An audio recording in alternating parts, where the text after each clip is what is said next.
Welcome to the Bard Cauldron, wizards and warlocks young and old, where daring adventures and terrible jokes are told. Grab you a mug of your favorite brew, grab you a seat, and enjoy the view. Welcome, guys, for our third episode of Curse of Strahd. I apologize that the second episode took a little while to render, but it is should be up and going for you guys for your viewing pleasure. Our characters are now at level 4 as they've made it to Vallaki, and we are going to be missing one player tonight. The person playing Persephone won't be with us, but that is alright. We are still going to push on and give it our best shot. So without further ado, the last time on Curse of Strahd, our players had a encounter with Strahd von Zervich and the zombies at the church graveyard. After a small little ceremony was had for Irina and Ismark's father, they were able to keep Irina away from Strahd and take care of the zombies. In doing so, they made their way on their journey to Vallaki. In doing so, they encountered some mysterious things along the way. They encountered the gallows, where Persephone thought she saw herself hanging from those gallows. They saw a headless horseman riding by past them. And they also found their way to a Vistani camp where Madame Ava, their leader and an old woman blessed with sight, was able to give them a reading of sorts, maybe explain why they were here. Leaving the party with more questions than answers. To say the less, our party continued on to Vallaki, where they made it. In doing so, finding out that Vallaki seems to be a lot safer than the previous village, but ruled differently. They made their way to the Church of St. Andrew, the Church to the Morning Lord, there where they met Father Lucian, who is an old friend of Irina and Ismark's. He did disclose to the party that Irina would be safe there, because a previous saint there that the church is named after had inscribed his bones with the hollow spell, and that the bones laid beneath the church safe. So Irina would be safe here. After doing so, the party did find some realizations. They met a bard there also named Rick Tavio, who likes to tell stories to the children there in Vallaki to hopefully maybe prick up their spirits. And Father Lucian did tell the party that kids have been going missing recently. And most recently, a family that he had gone to go see, the only thing that was left were the parents in a dazed stupor, and the only thing that was left were empty pie plates. And that is where we are picking back up, with kind of like the realization that perhaps Granny is not as good as she made herself seem to be. Can't ever trust old people in D&D. Never. Especially the nice ones. What's the rule? Don't trust old people and don't trust children. Yes, that's true. That's actually very true. So you guys, we're gonna go kill an old lady now. Yeah. So you guys are currently. I'll pull you guys back up to the map of the Church of St. Andrew. You guys are just sitting there in Brother Lucian's office, as he is just told you all this.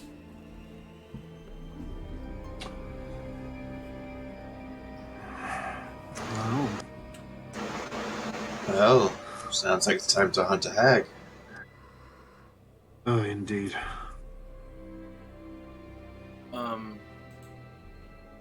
So are the is the town watch involved in this at all? What do you mean? I had the question about kids, and you mentioned that there might be you told us about the situation. Are there guards involved in this? Are they investigating?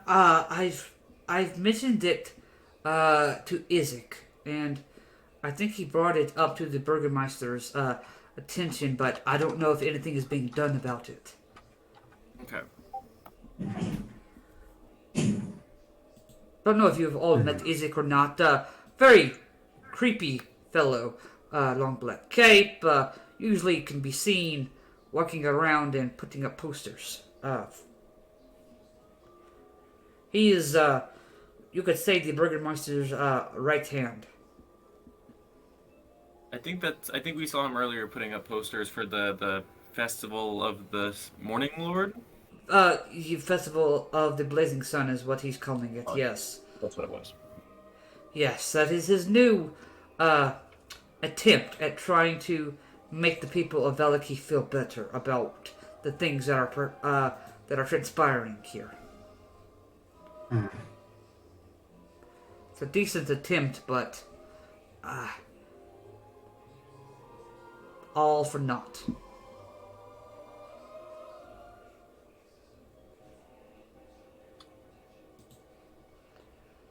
Well, thank you for your time, Father. I think we have things to take care of now. Oh, yes, of course, and you are all more than welcome to come here any time that you need to talk, or if there's any more questions I can answer about Barovia, then I will do my best. But I do suggest, if you are leaving here, make your way to the Blue Water Inn, and you see, it goes ahead and gives you each a silver piece. Have a wolf steak on me. Thank you. Quite generous. Of course. Thank you. Thank you. Now. Okay. Anyone have anything more for Father Lucian?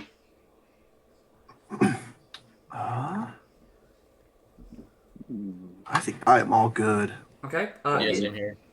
Okay. Ismark is riding along with you guys for the moment until you guys tell him otherwise. Irina is staying here, safe and sound. And with that, I will bring you guys to the Blue Water Inn.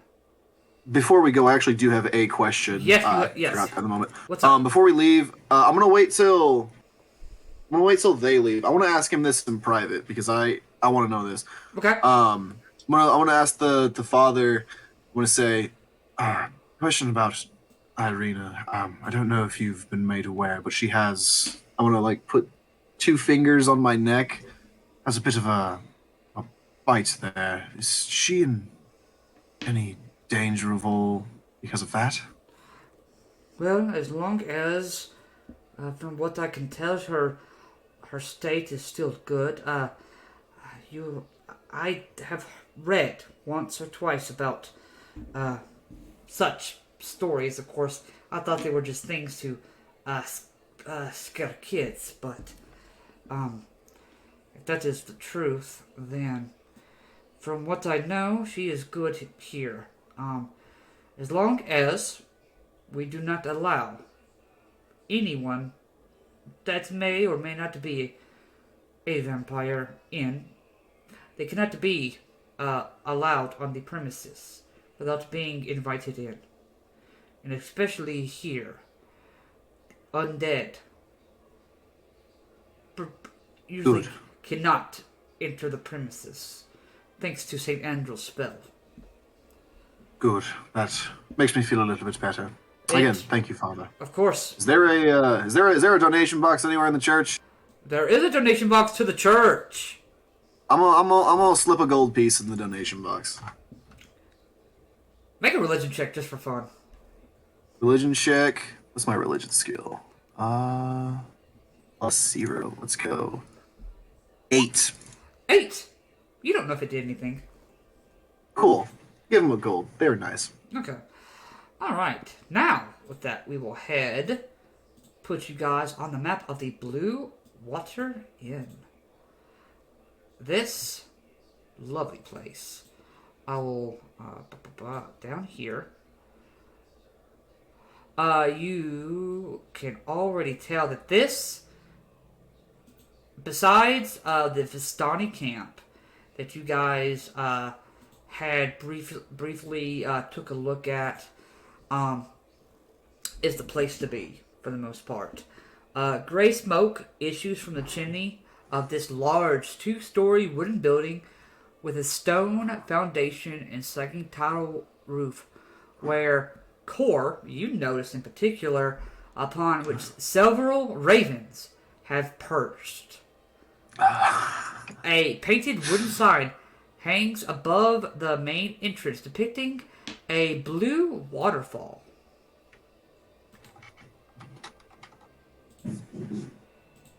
There are, you can probably count right now, probably about 8 ravens just hanging out, looking at you. God. I think Core is slowly developing ornithophobia. He's not like ravens anymore. I will go ahead and bring you guys onto the map. We got Alexandrite's going to be over here. Being unusually quiet, the experience from the road has still kind of shooken her up a little bit. Is her character's name Persephone or Alexandrite? Because I'm gonna feel really. Wow, I've got a wizard in another campaign, Alexandrite. Oh, wow. Okay. Wow. Okay. I am a terrible DM. Or maybe that's my fault for having that many campaigns going on at once that I can't keep track of my Here's players. how you fix it. Say Alexandrite right now, and then just cut in the other ones and just put of you saying Alexandrite or Persephone. Beauty of editing. Yeah, exactly. you just hear the word go, Alexandrite. Alexandrite. It's over. Make it not match at all. It needs to be so noticeable. Okay, that sounds absolutely like a great idea. You can tell that there are several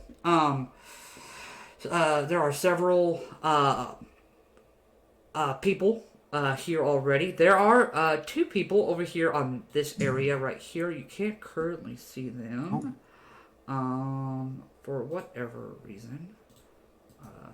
Is the fog of war on? Nope. Let's do that on you. Yeah, still on a black screen. Well, give me a second. I will put some people on there for you guys so it doesn't look like an empty tavern, because this is not an empty tavern. This place is much more packed than the one that you guys were at before. Wow. Alright.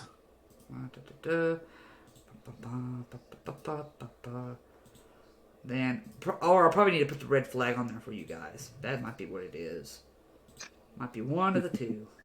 And behind the bar currently is a middle-aged woman.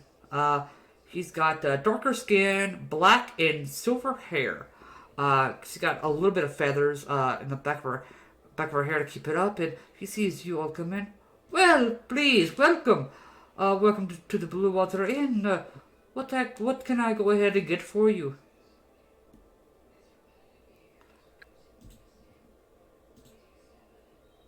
I'm walking right up to the wolf hunters. Alright, not even thinking about it. I will stop by the bar. Oh, there we go. Oh my God, there's a lot of people in here. Wow, yeah. Yeah, no joke. Oh. Time to zoom in. I'll be walking right up to the bar. Okay. I will. Where's Core gonna go? Where are the wolf hunter boys here? They are over here in this corner. Alright. I'm Do you walking have- right up to him. Do you have any ale? I've never heard of such a thing. I apologize. All that we have here is our grape mash wine and our red dragon crush wine. Okay. Alright, do you know what hops are? That is a question for my husband. He's in the back currently, bringing out a new thing of wolf steaks. That would be a better question for him. Okay. But do you can I get would you like a wolf steak then, or water if you're not wanting wine? Well, all I have is a silver piece, so I'll just have some water and a wolf steak. That sounds wonderful. I'll go ahead and write that down. And she goes ahead and takes any of you guys' orders. For those that get a glass of wine, a cup is of the grape mash is 5 silver, and the red dragon crush 1 cup is 1 gold piece. That's pricey. Bongo definitely wants some wine, but I'm hearing those prices getting one. And you see this man comes out. He's got a big old plate of wolf steaks. He puts them on the table and starts. You see 2 boys kind of follow him. He starts, all right, Bra, make sure that you pass these on that side. Danica, go ahead and take these on this side. Who are our new friends? Yes, I never actually got their names, but this one I think had a question for you, Erwin. I'll go ahead and start passing these out. For those that got a wolf steak, you get a wolf steak. See, this man, see his beard kind of comes down to his chest, silver and black. It's also in his hair as well. Yes, ma'am, how, are you old enough to even be in here? I'm a dwarf. I'm over 100 years old. Well, I apologies. We don't usually get. I've never seen a dwarf before, but anyway, yes. Danica said that you had a question for me. Aye. Do you have a brewing station? So, actually, we do not have a brewing station here. We actually have our wine imported from my family's vineyard about 3 or 4 days from here. Well, I have brewing supplies, and if you can help me get a hold of some hops, I can brew you the finest ale this side of the world, and will revolutionize the industry of this place. Trust me. I believe we have hops, but we've been generally using them to till the fields. We haven't been harvesting them or anything, but I will keep that in mind. What is your name? My name is Ingrid. Write that down. You'll be hearing of me a lot. Ingrid, Erwin. I am the owner of the Blue Water Inn, and my father is the one that owns the winery. We don't talk much unless it's about business. Which reminds me, if I remember, we actually haven't got a wine shipment in about a week now, which is unusual.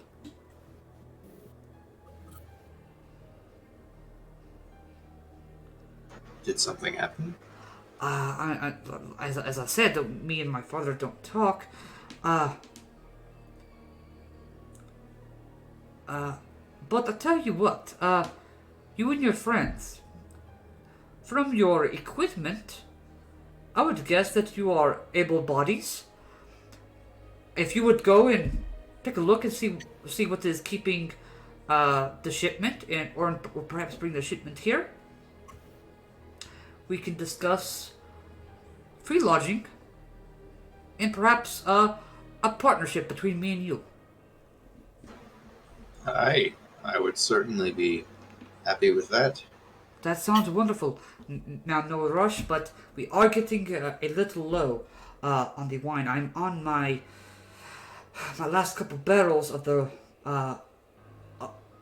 Great Mash because it is the cheaper of the ones. But it is unusual that we have not received the wine.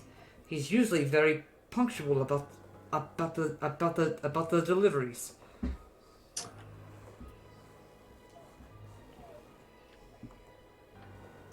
Well, where is this winery?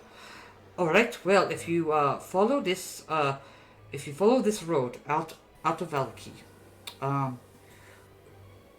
you kind of see makes kind of like a little path for you. You won't be able to miss it. It is known as the Wizard of Wine's Winery. All right. I'll discuss it with my party members. Thank you. Of course. And please enjoy the wolf steak. And you see he kind of takes a piece that that's a little like smaller than the most. You see, kind of tosses it and feeds it up to the ravens above him, and heads back to the back.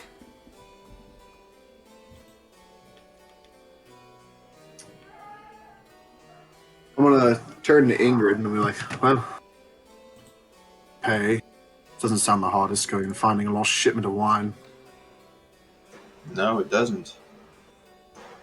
And hey, we could make some good money with ale. We could. We very well could. The ale and the blacksmith really start a monopoly for the place. Aye. And as far as I'm aware, we're rather short on koi. Aye, we are. But the question stands now, which is more important. Chasing down a child kidnapper or getting some wine. I feel like the answer is obvious. I feel like we should go after the old lady, but No, of course, I completely agree. The only all right. Well then, she was back in the other city, back in Berlin, right? Yeah, you remember her being in Barovia. You can ask around, ask more questions, and such about where else she might be located and such. Do some investigating. Yeah, that's what, I think. Yeah. That's a good idea. Which reminds me, give me a hot moment, as I like to call it. Yeah, this is. You see, I'll make sure I pull this one up, because this one I forgot to make sure, but this guy, here we go. You see, a younger man, a little bit younger than Ismark, kind of comes in, and as soon as he walks in, you see everyone kind of turns like, Vasily! And he kind of just, and everyone kind of cheers. You see, kind of waves to everybody, and you see he kind of comes over to sit right over here, next to you, Core. It's like, apologies, friend, I didn't see you there. You must be new here. Vasily von Holtz. Corcusir. Yes, me and my companions are rather new to this, well, wherever this Barovia may be, but we are slowly learning. We are trying our best to, fit in around here as best we can. Well, there is a couple things I can help you with. First things, make sure you're not out of Vallaki at night. Obviously. The wolf steaks are good. The Red Dragon Crush is the most expensive of the wines, but it is the best. Sorry, apologies. I'm kind kind of sort of a proprietor of land here. Erwin actually bought this place from me, but I still own some places here in Vallaki and a couple places outside as well.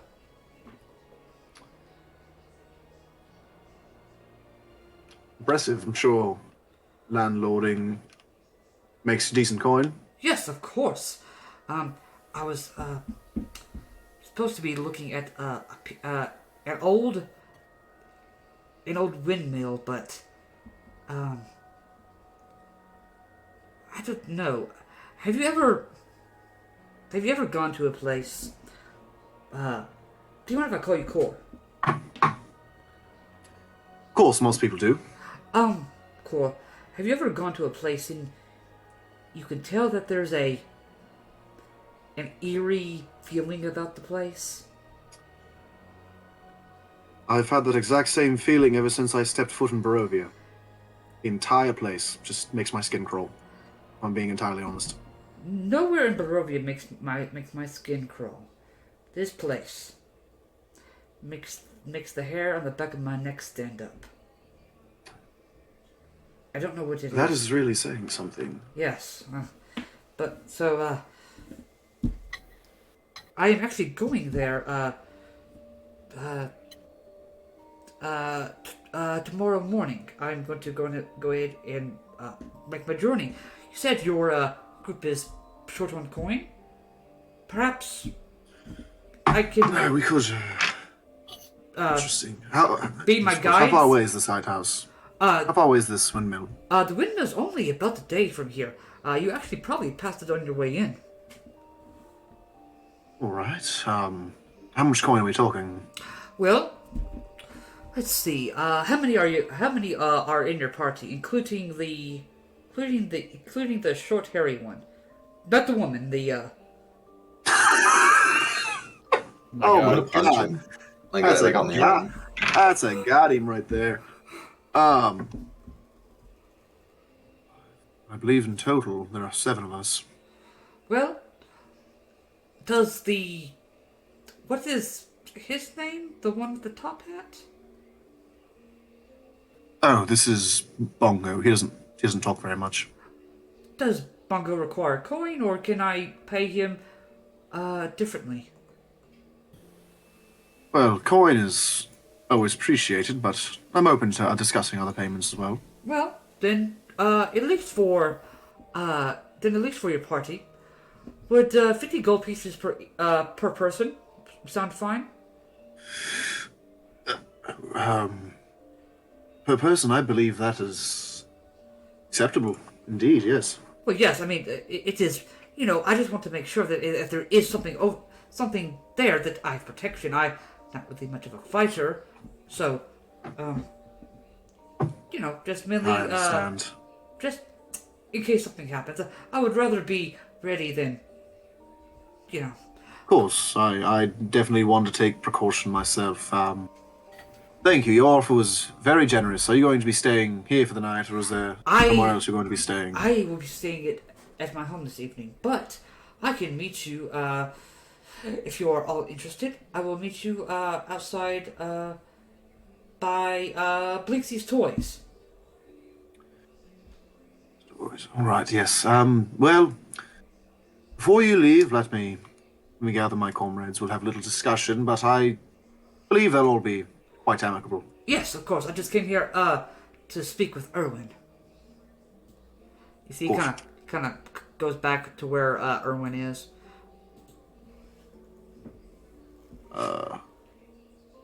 Yeah, I'm gonna go sit at the table where Isri's sitting, and I'm just gonna kind of look around for everybody and kind of gesture for them to get up.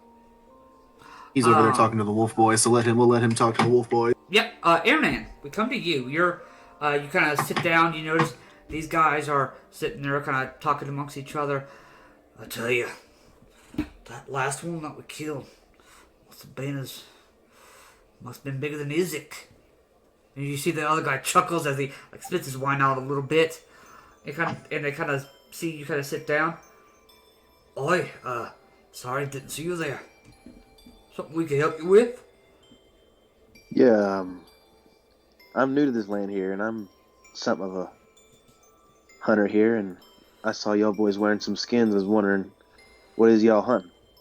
Well, we're, wolf hunters. Judging by the furs, I'm saying business is good. Oh, always. Wolves are in a, bigger supply here in Barovia. I can understand that. Yes, this is, Yuri. He doesn't talk much, but, I'm Solder.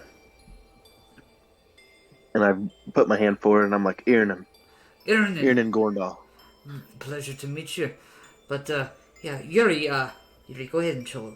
You see, Yuri kind of opens his mouth, and you can see that, his tongue is not there. It looks like it was, like ripped out. I kind of like lean back a little bit, and I'm like, Jesus, our gods, good. Whoa. Oh, no, he did that to himself.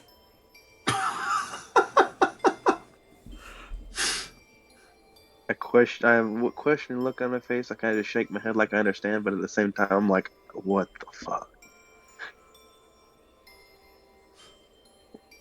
So,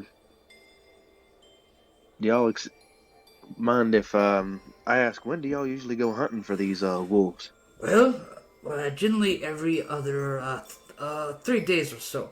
It takes us about that long to track them, hunt them, kill them, skin them, then of course, chop off and, butcher the meat. Okay. Do they act any strange? Because, I'm new here. I don't know if the wolves here act different than the ones I know back home. Yes, these wolves.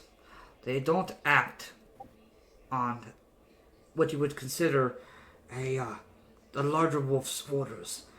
It almost seems as if they act either individually or as if they get their orders from somewhere else, but that is just something that Yuri thinks.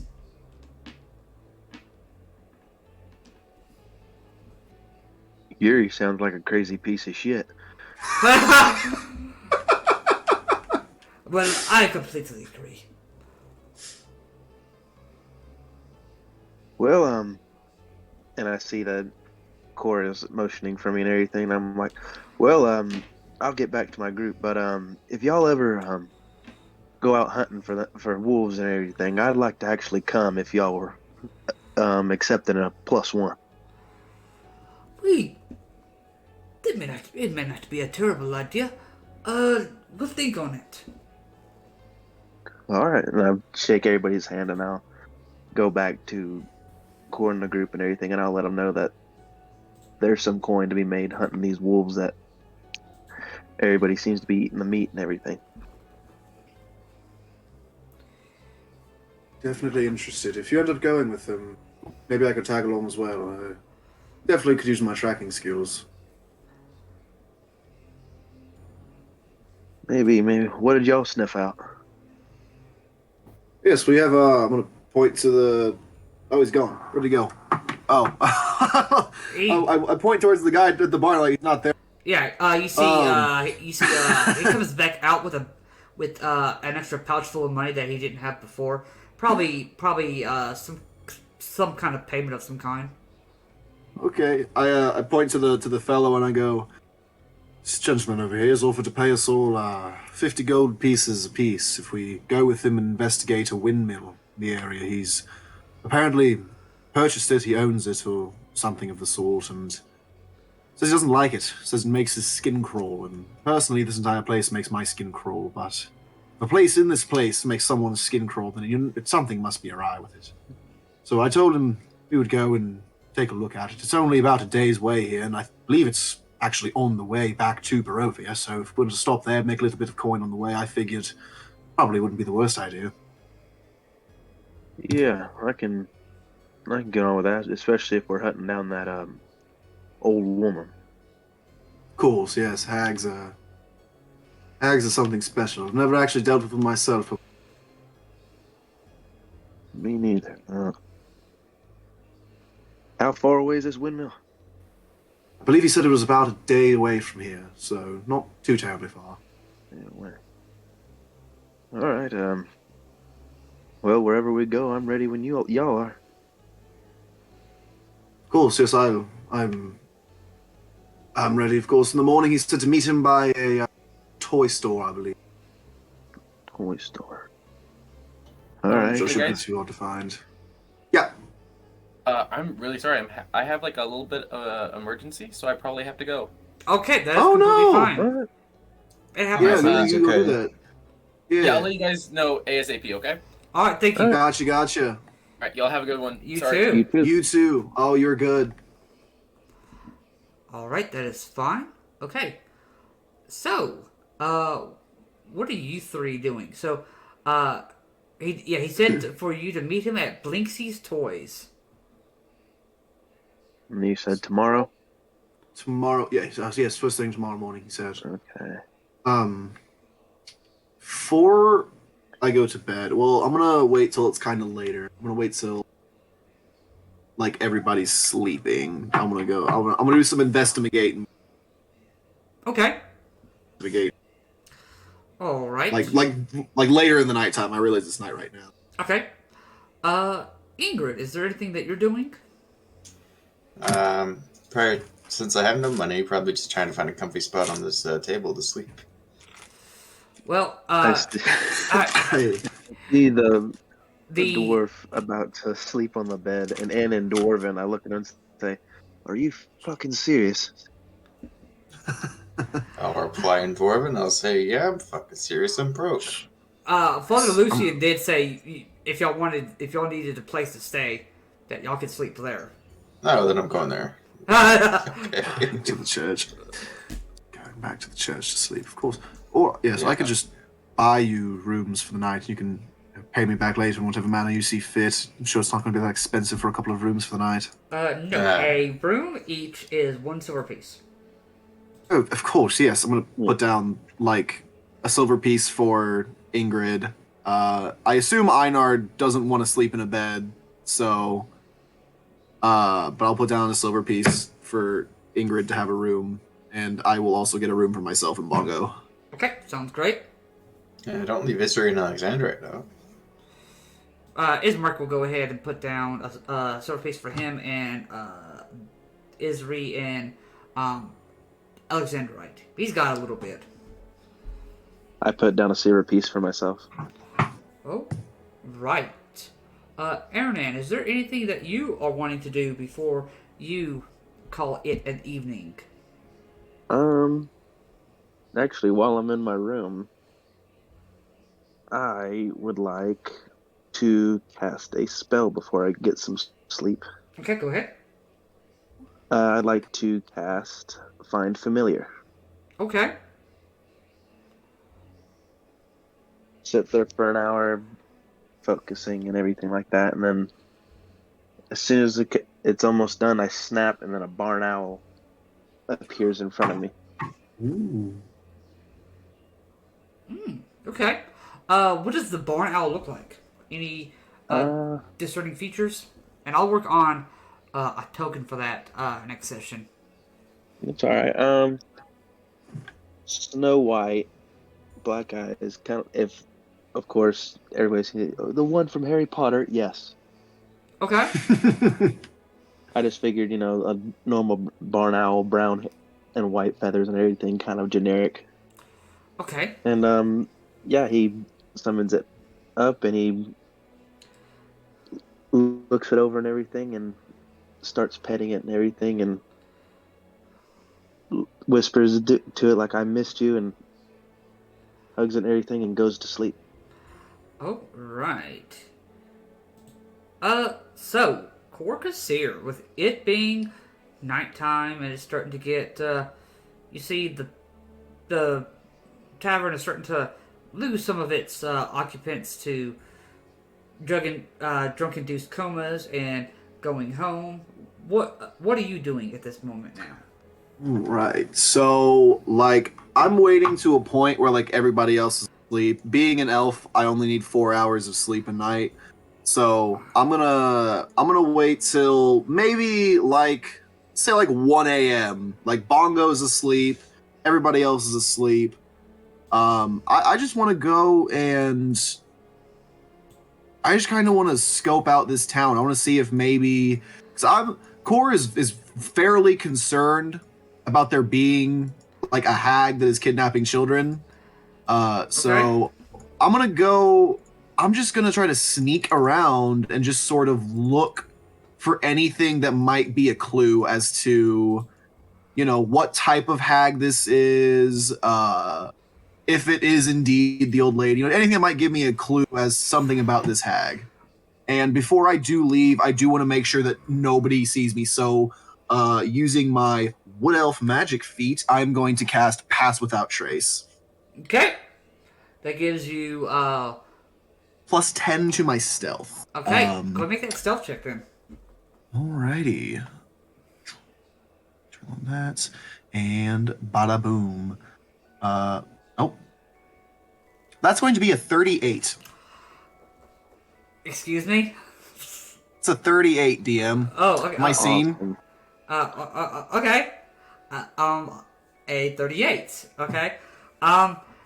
You watch, you are the only one that's leaving the bar. You see Erwin is currently cleaning up, but you see he, as if you aren't even there, he kind of just, you see he's tired, so he does not even notice you. Doesn't hear you. You are quiet as a mouse. You don't make any sounds on the wood floor. As you step outside of the Blue Water Inn, across the road from it looks like a 2-story mansion of some kind. Oh, you got okay. Natural 20 with... It's true. Okay. Yeah, natural 20 with a plus 10. Okay. Alright, that makes more sense. I was like, how did he get... I was like, something thinking, how did he get a 38? But, okay. You watch as, from a window, you see a strange purple light. Strange purple light. It kind of... You hear a... Vroom, oh, this is something like down the street? Like a mansion, you said? Yes, a mansion. And it goes for about 5 seconds, then stops. I'm gonna go... Does it look magical at all? Make an Arcana check. Alright, that's so strong. That's not a plus 10, sorry. That's just an 11. Just an 11? Just an 11, yes. You could probably guess it is magical of some kind, but you're not 100% sure what spell or anything just happened. Do we know... Do we happen to know whose house this is at all, or is it like a strange manor? You didn't ask. Cool. But that might be something you could keep note of and ask in the morning when people are awake. Yeah. Is the lights coming from the second story window, you said? It almost looks like... So, it looks like it's a 2-story mansion. Then, it seems to come from a 3rd-story spot. So maybe, with a decent... what's your passive insight? My passive insight is gonna be 11. You could probably guess maybe an attic. Oh, okay. Neat. And yeah, I'm gonna try to climb up and look, see if I can see what's going on. The people of this city and like area in general don't seem to be super magically inclined, so I'm a little curious. Okay, you're gonna start making your way to this mansion by yourself. You're gonna pull he's gonna pull what we call... I'm gonna pull a Craven, if you will. Yeah, he's gonna pull what's called a Craven moment. Oh no, the two of us know how this story ends. Yeah, 2 of us know how the story ends. For the rest that doesn't know, Craven dies at the end. No. Craven dies at the end terribly. Luckily, nobody has an assassin in their backstory. Please tell me that's true. No, as far as I know. Okay, thank God. Alright, so you can tell that this mansion has walls of plastered stone that display many scars where the plaster has fallen away from age and neglect. Drapes cover every window, including a large arched opening above the mansion's double entrance doors. Yeah, I'm just gonna try to like scale the side of it, see if I can look into it, like peer into a window or anything, see what.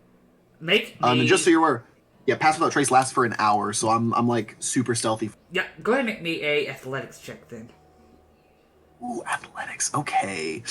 I'm gonna guidance myself for that. Do it. So let's see. 13. 13. Okay. Give me a hot moment. It takes you a little while. Oh no, he's got a map for it. I'm scared.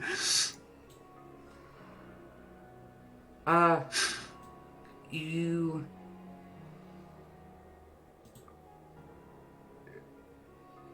First thing that you notice is as you're coming up the side here, you could hear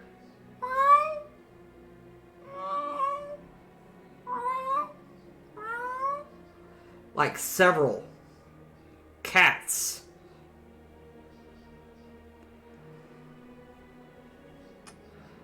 Cats? You hear cats. You hear On the inside? on the inside. You can kind of hear this from as you're like scaling the side. You can hear it coming from an attic window. From Okay, yeah. I'm gonna try to if a 13 will let me, I'm gonna try to make my way up to that window. you get up to the window. This room is lit. You could see pick. I'm gonna let you pick. One or two.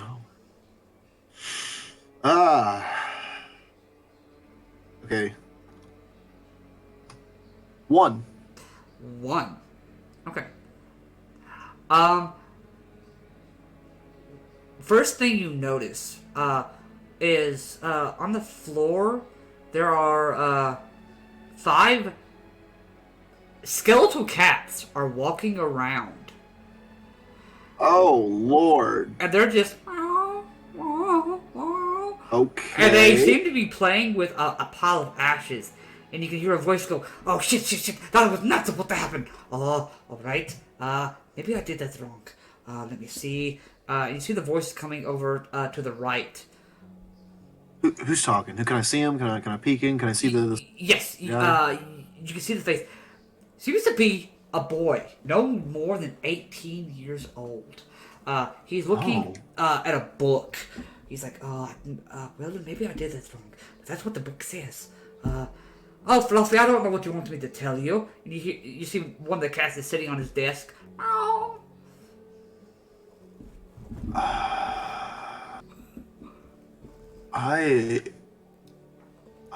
Oh my God! I don't even.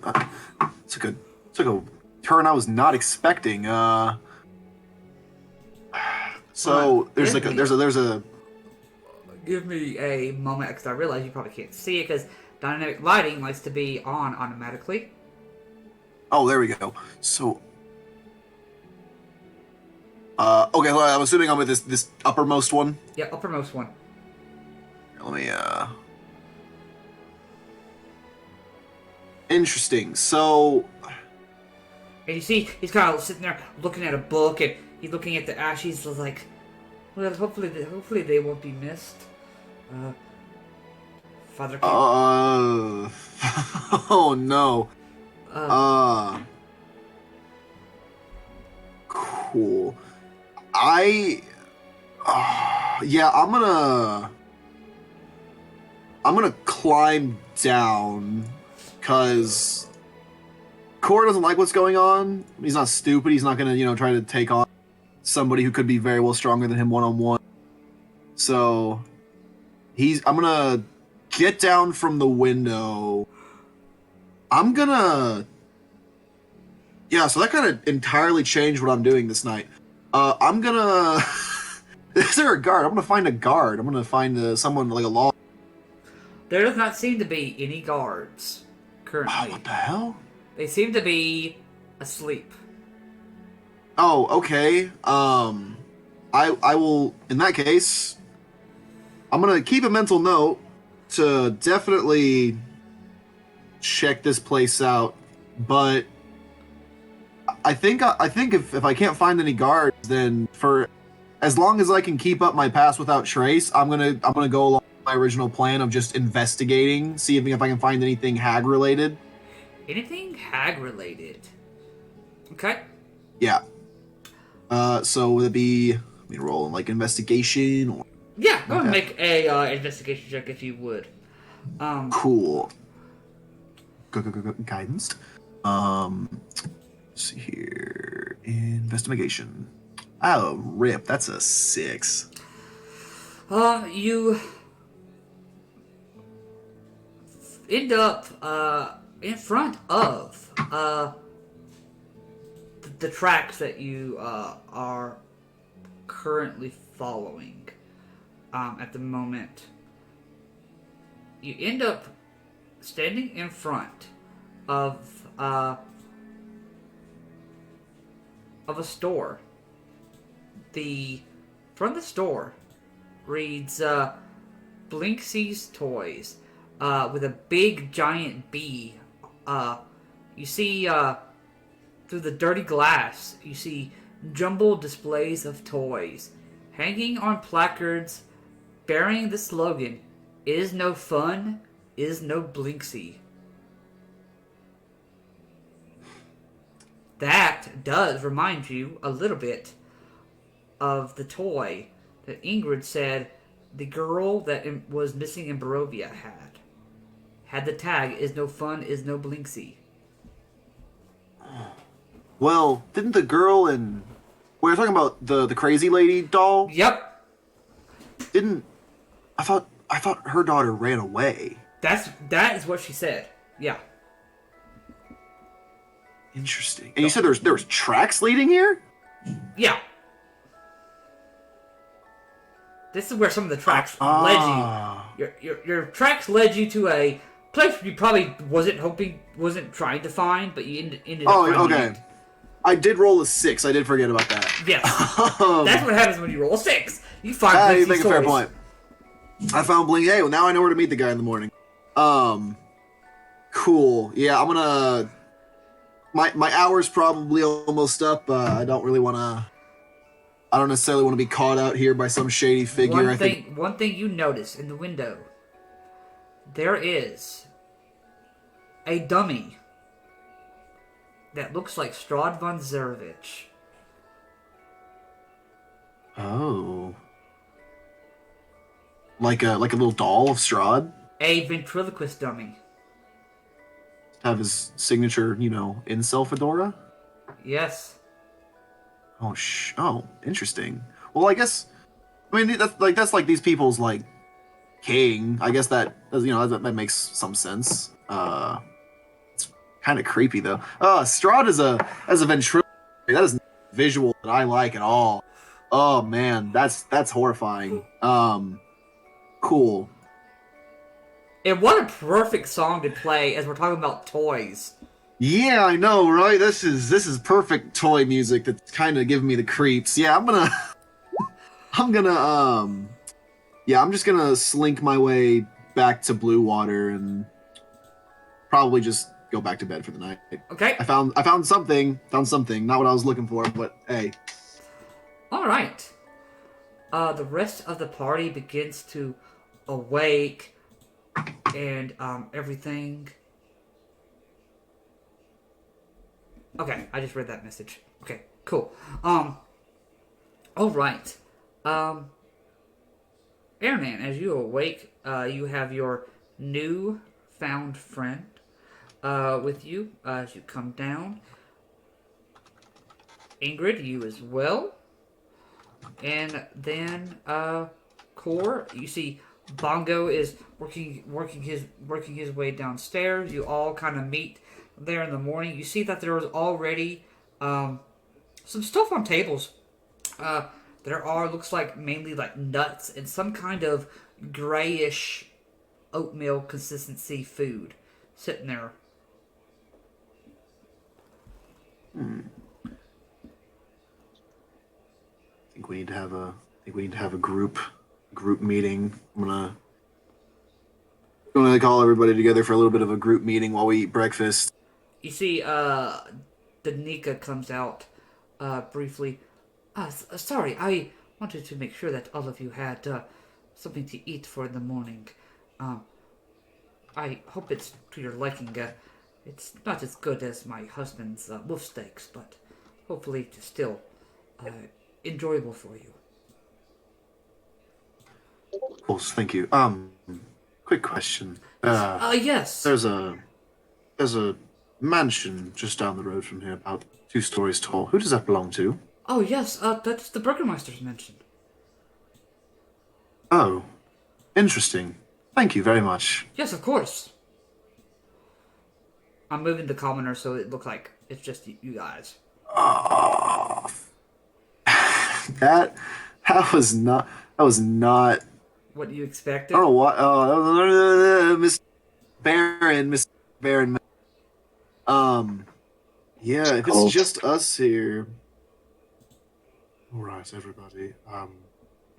So I did a little bit of investigating last night, and I'm talking quietly, so did a little bit of investigating, and what I just learned to apparently be the Burgermeister's house is definitely something that we should investigate the next time we are back in town. I noticed a strange arcane glow coming from their attic, and when I climbed up to get a better view, I saw what I can only assume to be a young necromancer of some kind. He had several cats around him, but they were skeletons. They weren't real flesh and blood cats, and I think I'm not quite sure what he had done, but I think he might have incinerated someone.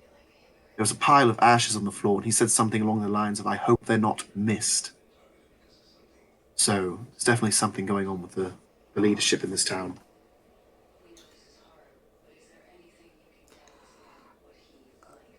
Not to sound like I don't know what you're talking about, but what is a necromancer?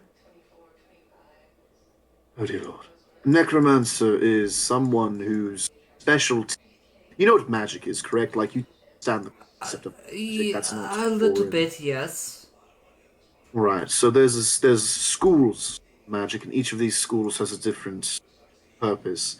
Necromancy, which is generally extremely frowned upon, is the study of resurrecting the dead, but not in a way with a back and then themselves. It's raising what Strahd did in the graveyard. He raised the zombies. That was necromancy. Oh! So you're saying we have a young, budding Strahd here? Is that what you're saying? Well, no, not entirely. Strahd seems to be... No, just... You don't have to be Strahd to do necromancy. It's just... It's a school of magic, a type of magic, generally, at least where I'm from. Well, So, it's usually considered to be very illegal. well, what time were we supposed to meet the other gentleman? Perhaps we could go over there and speak with Of course. the Burgermeister, and see what is going on. I don't think that's a good idea in the slightest, no. But, yes, our friend did say we would first thing in the morning, so I believe once we finished eating here, we should head over to the door. I did find the toy shop, by the way. I did my investigations last night, so Oh, good. now we know where to go. All right. Well, I am ready to go. This actually wasn't as bad as I thought it was going to be. Doesn't really have any. I don't. What does? I'm not even sure what's in it, but it doesn't taste bad. Yes, I'm ready to leave as well whenever you all are. All right. Aaron, is there anything for you? He's sitting there. He's taking everything in, but he's yawning and then getting bits of food in his mouth and then feeding some to Cordelia. Cordelia is the name of the owl. Okay. And Ingrid, anything for you? I'm just listening and eating. I mean, it's just, breaking into a burgermeister's house is not my area of expertise. All right.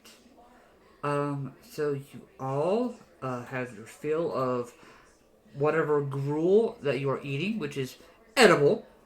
And you all head to Blinksy's Toys.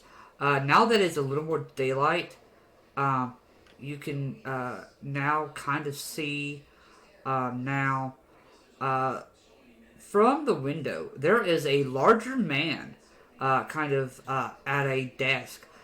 Core, you notice instantly on his shoulder is a little monkey. Oh! Wait a minute. Old lady.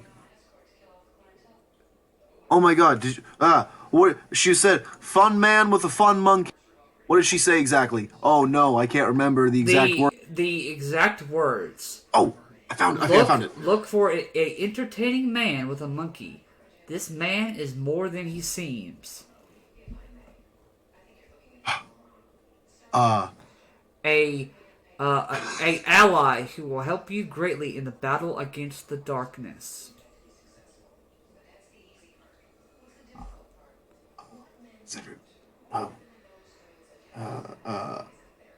God, I am like at it. I don't even know what to say. You're okay. Let's admit that Snoop is distracted by the actual monkey, and I am a little bit. I will show you a picture of this man. It better be wearing a fez. And this monkey. I will actually send a picture. That way you can see this core, because I know how much this absolutely means to you. Does mean a lot to me, actually. Oh my god, look at that absolute lad. I'm talking about the man, not the monkey, but also the monkey. Oh lordy, I like that. I like this guy already. You see, Vasily is standing outside. Oh, well, looks like you are all doing very well. I didn't know if any of you are interested, but Blinksy, very interesting chap, makes toys here. I just like to come here and take a look and see at the fascinating things he makes. Real quick question. Is the Strahd dummy still there? The Strahd ventriloquist dummy is still there. Okay, cool. I would have been real freaked out if it wasn't. Damn, I should have. Alright. If I ever do this again, I will definitely, like... Yes. DM? Yes, what's up? With my passive perception of 19, do I see anything? You notice something off to the side. There's a doll that remarkably looks a lot like Irina. I literally nudge Cora on the side of his elbow and everything, and I just point my head toward the doll. It is almost as if Irina was made in doll form. The detail is unnerving. I'm gonna look to Ingrid, who notices this, and I'm like, is this a conversation we need to have now with this gentleman? Wait until we get back. If you all need to talk, I can meet you by the coffin shop. I need to go speak with him. He's a little late on payments. Well, Well, what do you want to? I mean, I'm okay. I mean, it's not like Was I made aware of the doll? I would say Aaron pointed it out to you, like, I do point it out to Ismark. I like bring him over to the not talking, bring him over to the window and then point at it. Ismark, you can see, like, his face becomes almost flushed. Like, he, like, just saw a ghost. Does it have bite marks on the neck? That is the only difference. This one does not have bite marks. Oh, on its okay. neck. if there's dolls of an Irene dolls, just those. Say that one more time. You broke up a little bit on me. Is there, since there's one of Strahd and Irina, is there all of us in here, or is it just the? No.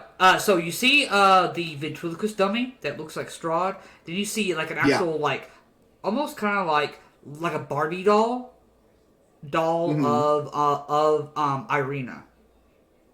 And you notice the ventriloquist dummy has a price tag. The Irina doll does not have a price tag. Interesting. I'll go talk to him if y'all want to keep going. Vasily, we'll meet you at the cover maker shop. Yes, we'll no, yes, of course. Like I said, he's late on payments. I need to go speak with him. Yes, I think we should talk to this fellow. All right. I'll see you soon then. You've seen a little bit. All right. Who walks in first? I feel like Iernan will let Cordelia just fling up his arm and let her fly off and telepathically tell her keep an eye out for anything strange. Okay, sounds good. He does a little like, and then he opens the door and out friendly. He's like, "Hello." As soon as you open, you see the heavy-set man. The heavy-set man. He's about 6'6", but he's pretty heavy man. He looks at you. Welcome, friends, to the house of Blinksy, where happiness and smiles can be bought at bargain prices. Perhaps you know a little child in need of joy, a little toy for a girl or boy. What can Blinksy help you with? For right now, I'd like to actually look around. Oh, yes, of My little course. girl is turning of age 10, and I'd like to find something here that might strike her fancy. Oh, yes, of course. Please, take your time. And you see, that the little monkey on his shoulder is kind of, like, picking at his bells.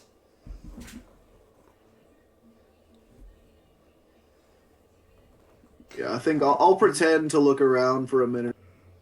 As you're all looking around, you find a headless doll that comes with a sack of attachable heads, including one with his eyes and mouth stitched shut, a miniature gallows, complete with a trap door and a weighted hangman, a set of wood nesting dolls.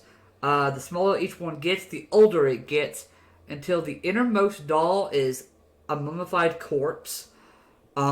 Wood and string mobile of hanging bats and flapping wings. So instead of like the butterflies that you would hang in your kid's crib, it's bats.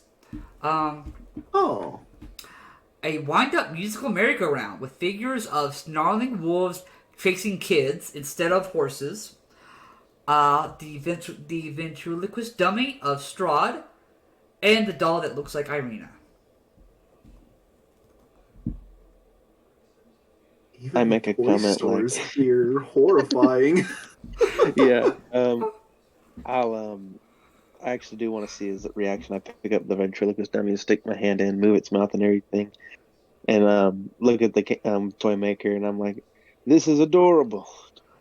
Oh yes, I'm glad you liked it. I finished that just last week.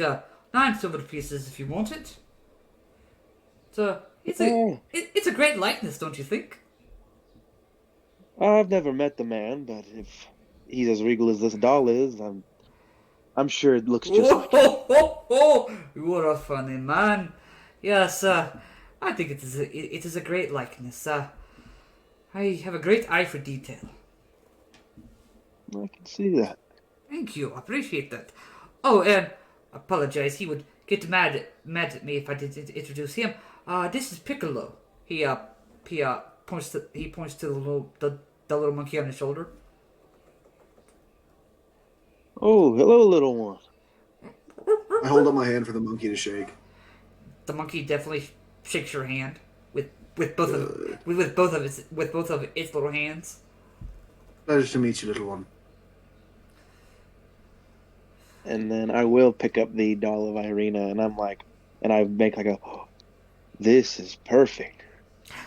That is not for sale. Well, not for sale. Why is it on the floor then? It is for another customer. Oh. He Okay. yes, I apologize. He comes in once a month and has me makes that doll for him. Okay. Interesting. And I set it down a little bit, and then I actually do kind of shake, like, extra flair, and they scratch the back of my head. I'm like, but I swear that looks familiar. I'm not entirely sure. Where you've seen it before. He comes in and he gave me the description of what he wanted the doll to look like, and I've been making it for him for about 5 years now. For every month. He always wants you to make the same doll, or is it different dolls every? Oh, it is the same. It is the same model, but different outfit each time. There is there's one that is dressed up like a priest to the Morning Lord. There is one that has a common's dress. There's one that has a noble dress. Things of that sort of nature. Why does poor Irina have so many stalkers? No. Hearing that it's the same man and everything, I'll actually ask, how long has he been a patron here? If you don't mind me asking. No, he's just recently. I've been doing. I know he's been in Vallaki his entire life, but he's only been recently coming to the store. He's here. Yes, he lives here in Vallaki. Interesting. What's his name? Not my friend. I don't think you should be asking a man like that, of course. Well, no, Yes, fools. I'm sure you've met. I'm sure you've met Izzy.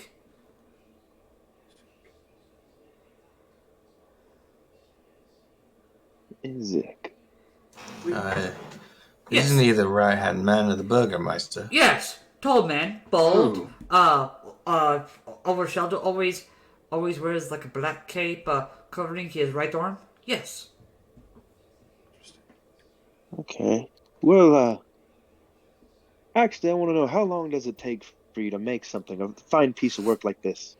That I can make within about 3 days. If I don't sleep. 3 days. If you don't sleep. The only problem is I'm leaving tomorrow, and to be honest, I know my daughter would love this. I tell you what, I will. You said you're leaving tomorrow. What time tomorrow? I've got to get back to Barovia, so it's not that far away, but I'd like to leave early in the morning, get a fresh start. Well, tell you what, I'm supposed to be working on something else, but I can go ahead and start working on that right away. Do you have detail of you want it to look like your daughter? Is that what you want? Something similar to that? Probably something similar to this. I mean, to be honest, I wanted a son. My wife knows more about girls than I do. No, yes, of course. But if you give me details, I can make sure that that's done.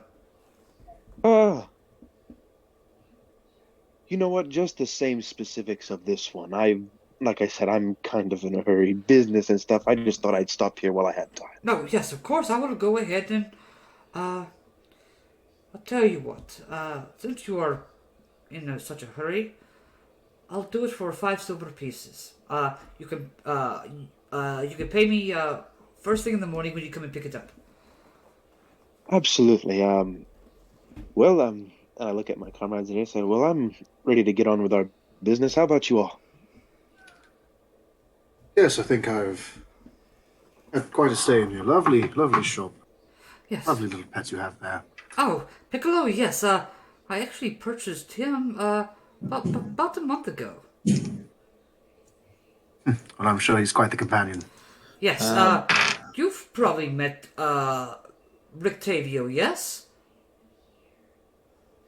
Yes, I believe we've met him. Yes, he was Piccolo's original owner. Really? Yes. Doesn't strike me as the monkey type of man. I thought so too. That is why I was able to get him for a really cheap price, only 5 silver pieces for him. But he said that it just felt like it was better off with me. I think while I he's was, a perfect fit for you.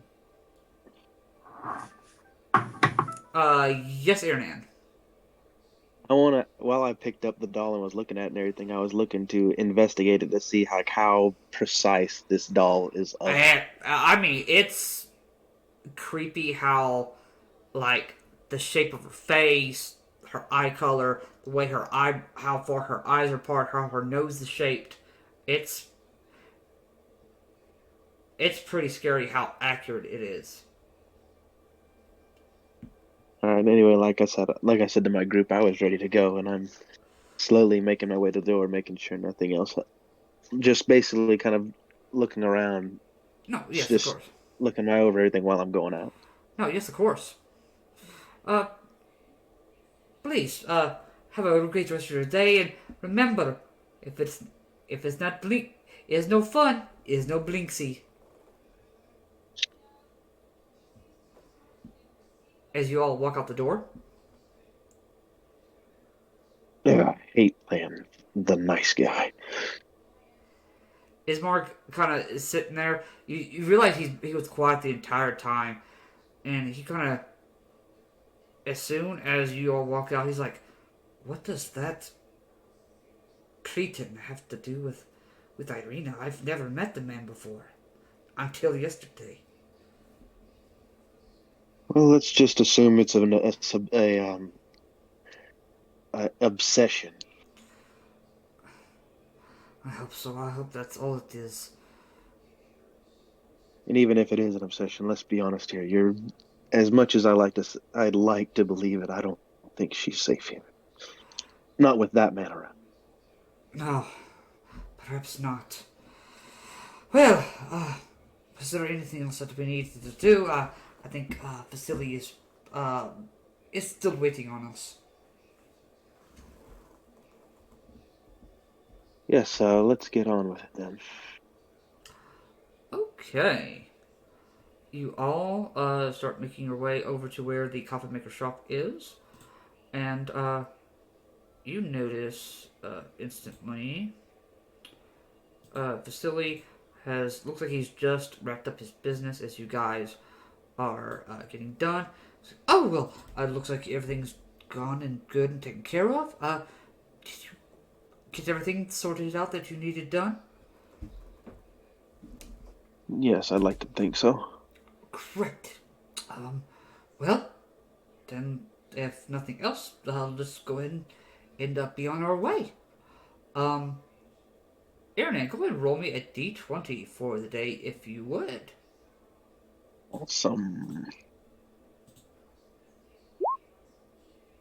Nice and even. 10. Nice and even 10. Alrighty then. As you all begin to make your way, you realize you take the same path that you guys took back out to the road. You come around a bend. Nothing seems to interrupt your time or your way. You guys come to a crossroads.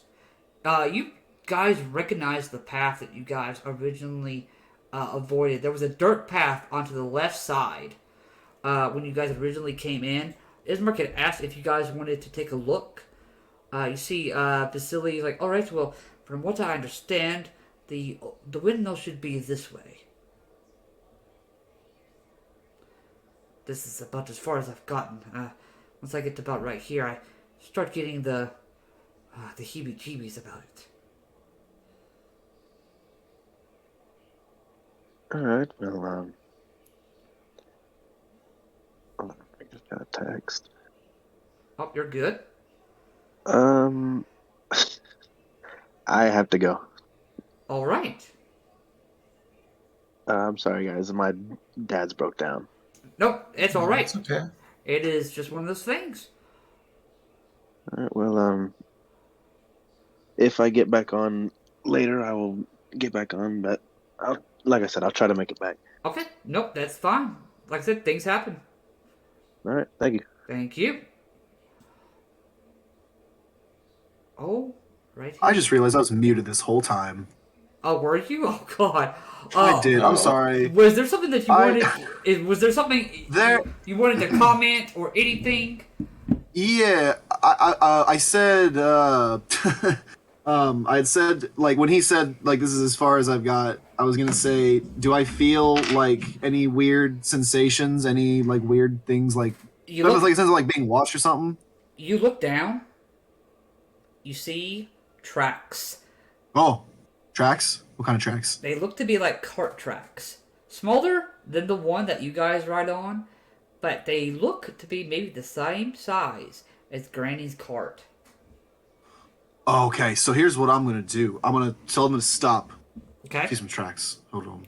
I'm going to Oh, no, yes, of course. get down close to the tracks. No, yes, of course. Do I'm whatever you going need to do. to out of my pouch of components, I pull out an old firefly, smash it together between my hands, do some magical who's a what's. I reach down and I touch I put my hand inside of the track and I'm going to illuminate spoor and the tracks illuminate. And if there's like a glowing trail wherever these tracks Okay? so we can follow them perfectly. You see, Vasily watches you as you're just like, oh, that's a really neat trick. Of course, it's useful for tracking things down, and would like to know where these are going before we get there. Oh, yes, of course. Alrighty then. As you follow these beautiful tracks that are laid there, we are going to go ahead and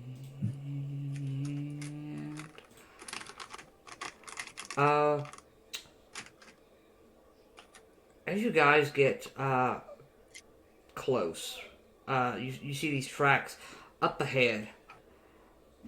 The old road transitions here from being a winding path through the mountains to a lazy trail that hugs the mountainside as it descends into a fog-filled valley.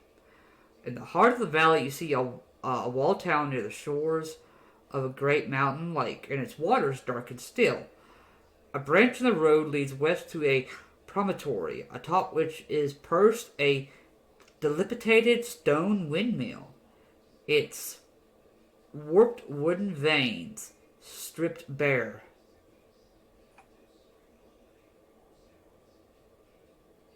Do the tracks lead into the windmill? It leads pretty close to the windmill. And as you're getting closer, you can see there's a cart parked right outside the windmill. Is it the same cart?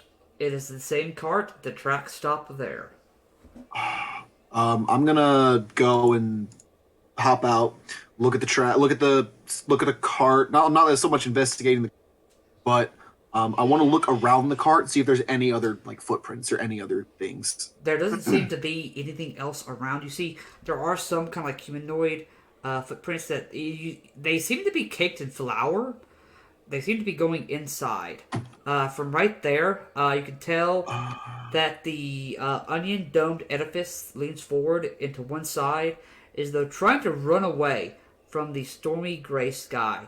You see gray brick walls and dirt-covered windows on the upper floors. A decrepit wooden platform encircles the windmill above a flimsy doorway leading to the building's interior. Perched on a wooden beam above the door is a raven. It hops about and squawks at you, seemingly agitated.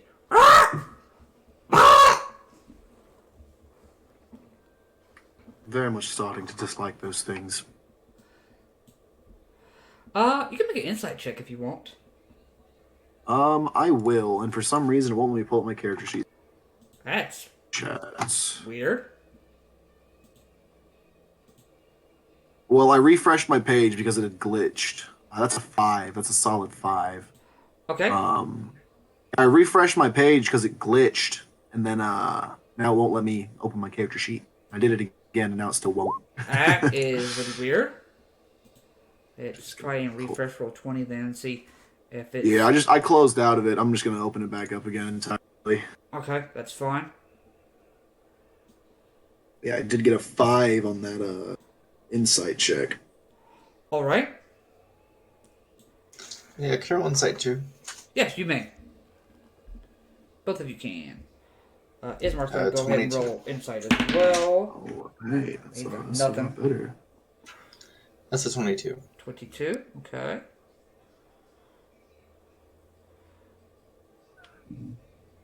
And let me know when yours starts acting correctly, Core. Cool. Yeah, I restarted the page. It's so bizarre. I think it's just literally having trouble loading my character sheets because my internet's so bad. That's very possible. Luckily, I know most of my stats, Okay. so I should be. You said you want Bongo to roll one too? Yes, Bongo is can roll one as well. Okay, cool. I think he's actually got like a minus. I think he's got a -1. Okay, it's not terrible. Well, that said that rolled. Did anything show up in the chat? Not yet, but of course it could be just roll 20 taking a while. Cool. Yeah, roll 20 usually does take a while. Just in case it doesn't, I'm gonna roll right now. Okay. And if it doesn't show up, if that one never shows up, it's a 20, because that's what I just rolled. Okay. You can tell, everyone here, you can tell that the Raven is trying to warn you about something. Warn us or warn whoever's inside? Warn you. The people outside. I'm gonna ready my weapons. Yeah, my longbow is out. Okay. Can you all see the little area that is, I have... Yes, I can see cart and everything. Cool. I can just see like a bird in a small area. Okay, that's what I'm allowing you to see. Oh, that is a bird. I thought it was. I thought that was the cart. No, that is a raven. That's the raven. Okay. Looking closer, I now do see that it is indeed a bird. It is.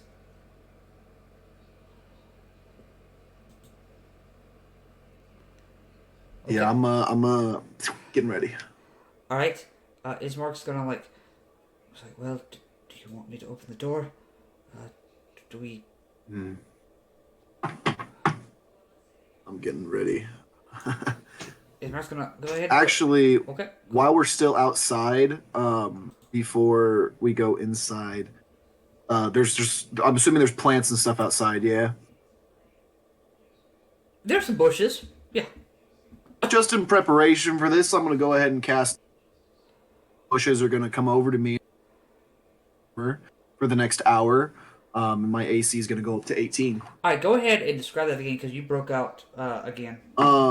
Yeah, so I walk over to the bushes and all their little branches like wrap themselves around me and essentially form a natural suit of armor. Okay, and that is a homebrew. That's not a homebrew spell, but that is one of the deep magic spells. Yeah, that beautiful kobold. Yeah, from Kobold Press. Okay, cool. That is completely following me. Okay, you do that. Ismark opens the door. You come in, and you currently see there is, from what you can tell, as soon as the door is opened. Go ahead, Ingrid, and roll me a D100 if you would. Certainly. 9. 9. Okay, so I need to know. Alright. The ground floor has been converted into a makeshift kitchen, but the room is filthy. Baskets and old dishware are piled everywhere. Adding to the clutter is a peddler's cart, a chicken coop, a heavy wooden trunk, and a pretty wooden cabinet with flowers painted on its doors. In addition to the clucking of the chickens, you hear toads croaking. The sweet smell of pastries blends horribly with a stench that burns your nostrils. The awful odor comes out of an open, upright barrel in the center of the room. Warmth issues from a brick oven against one wall, and a crumbling staircase ascends the wall. Across from it, shrieks and cackles from somewhere higher up cause the old mill to shudder. Think we found the hag. Oh, as do I. You sure we can take it just by ourselves? Oh, are our friends not with us? They are with you. Oh, okay. Okay, I've got your back. I've got yours. I'll go in first. Okay. You can tell the ceiling here is about 8 foot high. You can tell across the floor, small human bones litter the floor.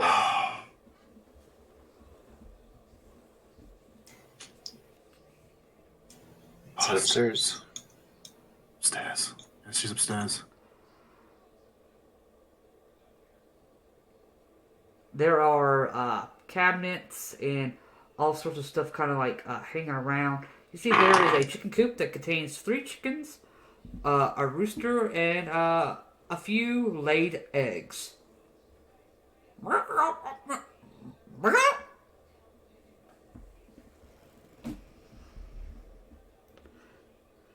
This is Any evil old ladies afoot? This is on the first floor. No, this is on the first floor.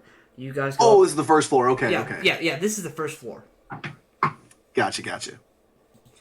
First floor seems to be nothing. You guys go up to the second floor. We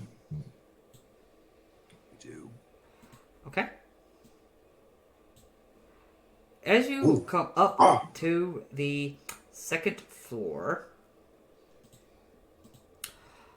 you see currently a haggard, heavy-set old woman with a face as wrinkled as a boiled apple sweeps the floor, pushing around a few old bones and stirring up a cloud of white dust with her broom. She wears a blood-stained, flour-caked apron. A long, sharp bodkin impales her bundled-up mound of gray hair. The dirt-caked windows allow very little light to enter this 8-foot-high chamber, most of which is taken up by a large millstone connected to a wooden gear shaft that rises through the ceiling in the center of the room. A stone staircase continues up, where you can hear the sound of loud cackling above. You see, looks like she is currently grinding something, and she currently does not hear any of you at the current moment. I'm gonna look to Cora and then nod, knowingly. I've got an arrow knocked and ready to go. I'm actually going to I'm going to strike her. You are going to strike her. With Searing Smite. Oh! Okay. So Fucking do it. Alright. We're starting off that way, huh? Okay. Oh, come on, these are hags. Don't give me that. Oh, you guys weren't diplomatic enough. Oh, you decided to hit the bloodstained old woman. Oh, how dare Okay, What did you roll? Okay, let me roll real quick. Yeah. So hang on, let me get my Searing Smite damage. It's just... Yeah, I'm sorry. That was just me being an asshole. That's what that was. I rolled 21, I do the same thing. 21 does hit. and then a Isn't level even 1 trying to Searing talk? Smite. So that's 10 bludgeoning damage, and then 4 Searing Smite damage. She needs to make a con save. Okay. So where do you hit her? How do you start this off? Oh, I go straight for the dome. I'm gonna try to daze her, basically. Okay. Bang! You hit her right on the face. You deal how much damage? You deal 10 bludgeoning. 10 you deal 10 bludgeoning damage. Then she needs to make a con save. Then she's gonna make a con save.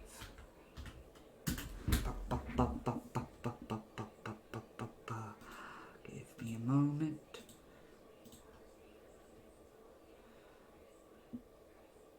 That's what I thought. Ooh. Interesting.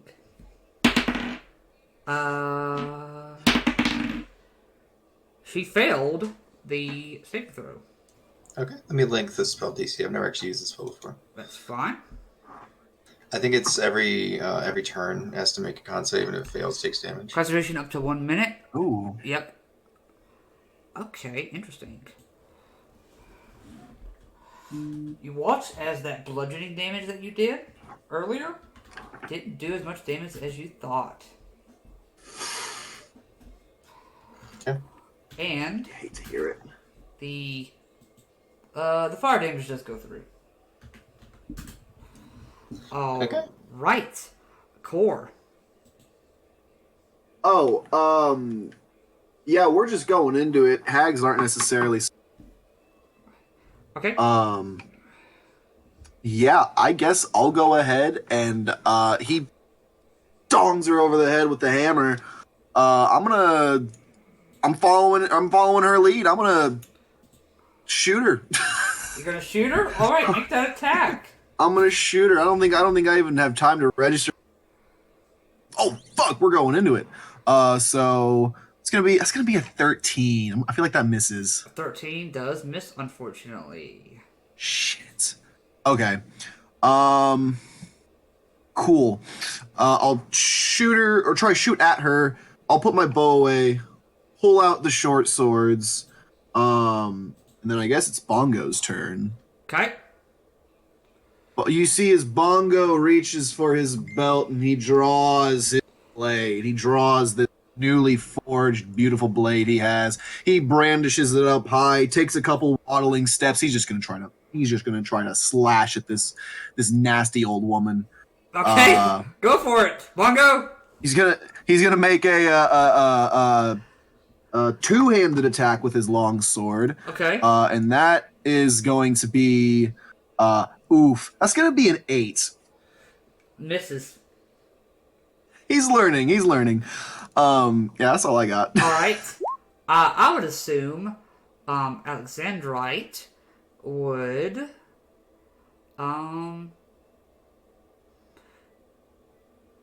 we'll do a thunder chromatic orb. You know, my favorite thing ever. That is a good spell. Oh no! That Critical. that misses goes wide. We will say Aronan's going to go ahead and go for 2 longsword attacks. No, 1 longsword attack. That does hit for... Nice. Where is Aronan's sheet? Bam. Bam. While you're doing math, let me clarify. You said there's this hag who's like grinding up stuff. Mm-hmm. You said there was laughing coming from above as well, right? Yep. Yikes. Mm-hmm. All right. That does hit. Okay, it doesn't do as much as he thought. Then Ismark's gonna go ahead and make an attack. He's got multi-attack, I think. He does. That one hits for not as much damage as he thought for 4. Then we have Isri is going to go ahead and... Remember, he is a magical weapon. Isri does have a magical weapon. Thank you for reminding me. He's going to go ahead and make an attack with that. That's a +1, correct? Yes, and it bypasses any resistances to non-magical weapon. It does. That hits for 6 damage. And go ahead as a bonus action, do a unarmed strike, because he can. That misses. Officially, you see as she, as you all like consecutively do all this, she turns around. Well, it's a little rude to interrupt Granny while she's working. Daughters! As she screeches, and we're gonna take a break right there before we roll initiative.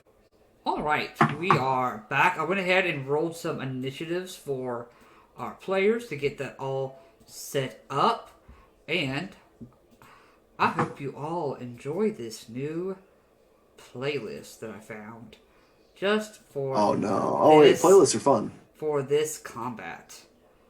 Ooh, specific playlists. Alright, make sure that Hydra is awake. Okay, Hydra looks like they're awake.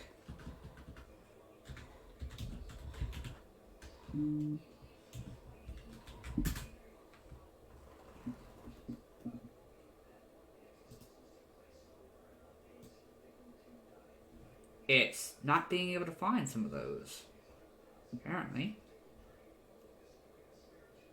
Is it playing anything? Well, okay then. Oh no. Hydra, why must you do this to us? Yeah, it's like unable to find source. I'll show you find the source. Source this. SIE Sound Team, Amygdala. Yeah, they're like, no, we can't find it.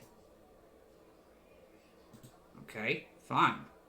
We'll go this way then.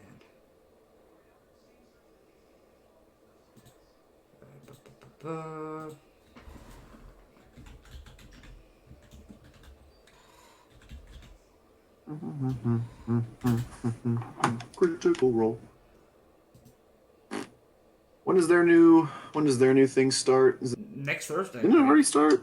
Oh, it's next Thursday. It's next Thursday. I'm gonna give it a shot. It's anything like campaign 2. I'm sorry, I'm not gonna watch it. I bet you. Roast me, viewers. I'm not a fan of Critical Role. Well, why is it? Because it's too Too theatrical for me. Yeah, I mean, I can understand that.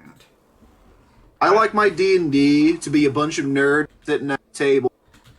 Bunch of nerds sitting in their basement. Yeah, you know, I want my people playing D to be like, I want them to be like they're having a good time, you know. Critical Role just like it feels like it's like a produced show almost. It almost feels. I know it's not staged, but it almost all feels staged, you know. Okay, something is going on. That's my 2 cents on the matter. With Oh, Hydra. Never really listened to it, so can't really comment. The first season was really good. Alright, let's wake Hydra up again. Make sure Hydra's awake. Maybe that's what I got. Make sure Hydra's up. Awake. I really like the first season of Adventure Zone, though. Oh my god, first season of Adventure Zone was top tier. Yeah, I think Beautiful. I'll listen to it again. I also might listen to it again because I love the McElroy. They're the that was the first like D&D podcast. Adventure Zone. Yeah, same. And that's what really got me into it. There we go. There we be. Combat horrifying. Oh no. All right, we are going to start off at the top with our monk Isri. Isri's going to go ahead and keep it pretty simple. He's going to start off with an attack with his sword, which is a magic weapon. That does hit. I'm gonna roll his damage. 4 damage. Then he's gonna go ahead and do spend a key point and do flurry of blows. Pop, pop. Pop, as they say. The first one misses. Second one hits for 4 bludgeoning damage. I believe that's all he's gonna do for the time being. Airman is gonna go ahead and he's gonna do a longsword attack. Pull that out. He rolled a natural 20. Ooh, get him, boy. So for those that don't remember how we do crits, we're gonna roll our D10.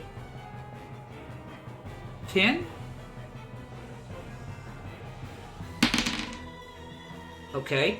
Then he's gonna get the max damage off that, which is 6 damage total, because it doesn't do as much damage as he thought. But he's gonna go ahead and do action surge and go for a second attack, which does hit for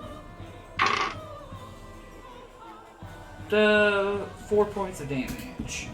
Okay. Ismark is gonna go ahead. Core, you're up after Ismark. Gotcha. Then Ingrid after Core. Ismark's gonna make 2 longsword attacks. That actually hits for minimum 2 damage. Second attack missed. Core Kassir with Or Kassir. Core Kassir, Bongo, then Ingrid. Gotcha. Yeah, I'm gonna stay right there. Okay. Reach out the old arm, and I'm gonna cast. You're gonna cast what? On Hunter's Mark on the mean old lady. You're gonna cast Hunter's Mark on the mean old lady. You do so. She's all wrapped up in my magical thorns. Okay. And then I'm gonna shoot an old woman. Shoot an old woman. Do it. So let's see. Where's my bow? Should feel... God damn it! It's gonna be a natural 1. So that's not gonna hit. No, goes wide. So Bongo, now approaching, is going to once again raise blade up high, and he's 2-handed strike with his sword. God damn it! It's another 7. It's okay. I don't think that's gonna hit either. No. Bongo's trying though. Anything else for Bongo? Movement or anything? No. I think Bongo is gonna stay right where he's at. And I think that's gonna be all. Ingrid. Alright, let's take this up a notch. I'm going to cast a 2nd level guiding bolt at her. Ooh, okay. Oh. Well, that's a miss. Unfortunately, Unless that I'm is. flanking. She technically did not get engaged with anyone, Okay. so no. Alright, that's a miss then. Okay. Anything else for you?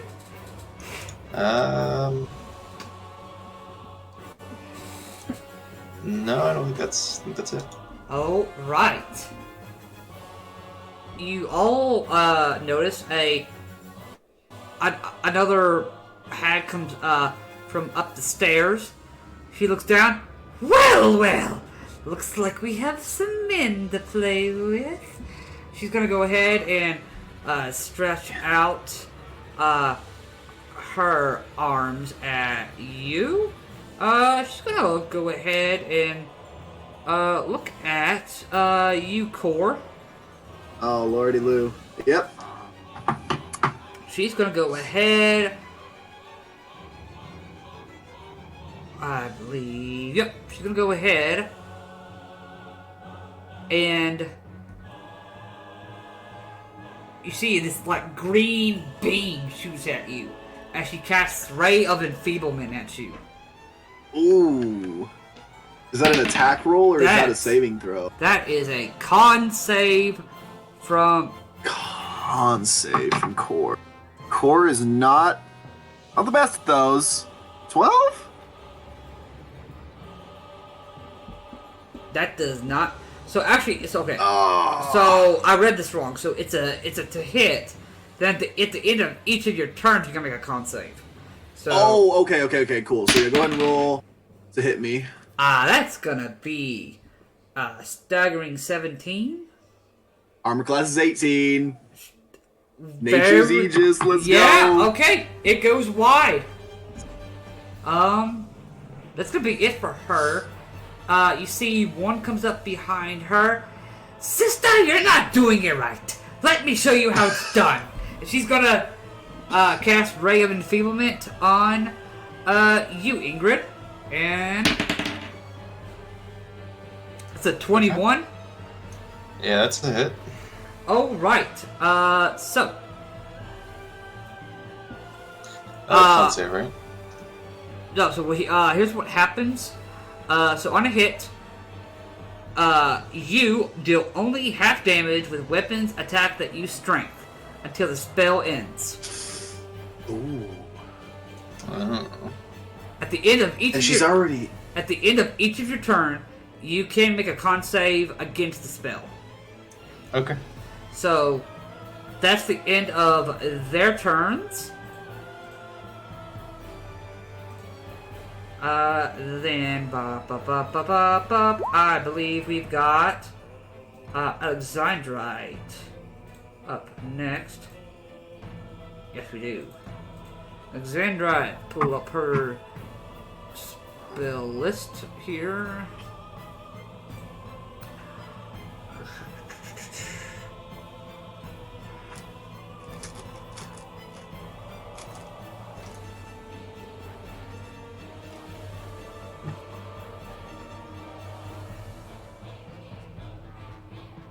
Okay.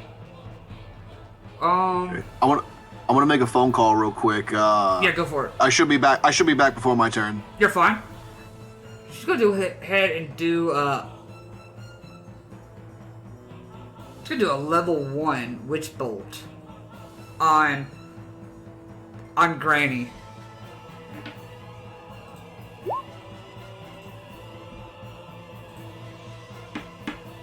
$16 unfortunately does not hit. Damn. Oh, right. It is Granny's turn. Granny is gonna go ahead. She is gonna go ahead and... You actually need to make a con save for Searing Smite. She does. She's got a 17. That's a pass. Okay. She's gonna go ahead,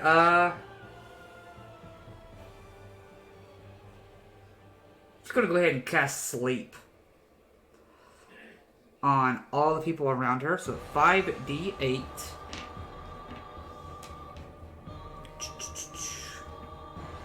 I will go ahead and do it in roll 20 for...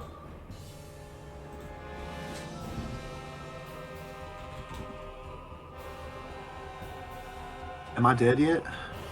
Nope, but you might be. Oh God, what's she doing? She's casting Sleep. Oh, okay. Uh, Shit. On you, Core. Well, Sleep's an area, isn't it? Yeah. So that gets Bongo. that does get Bongo. Yep. Okay. I'll get him with the little sleep. I'll put a little sleep on him. All right, go ahead and put a little He's sleep. sleeping. Okay. So he's got 26 HP. Ooh. Okay. Well, actually, I don't know if that affects anybody else that you might think is a more high price. He doesn't get to pick who. Yeah, because it doesn't. It's starting with the creature that has the lowest hit points. Oh, so then yeah, I guess. Well, what's Alexandrite's? Because she might have. Alexandrite has. She would have probably had the next lowest, but she has 23. That's Bongo has 26. Oh, so it'd be Alexandrite that goes to sleep. Oh shit. And that's it. Nobody else goes to sleep.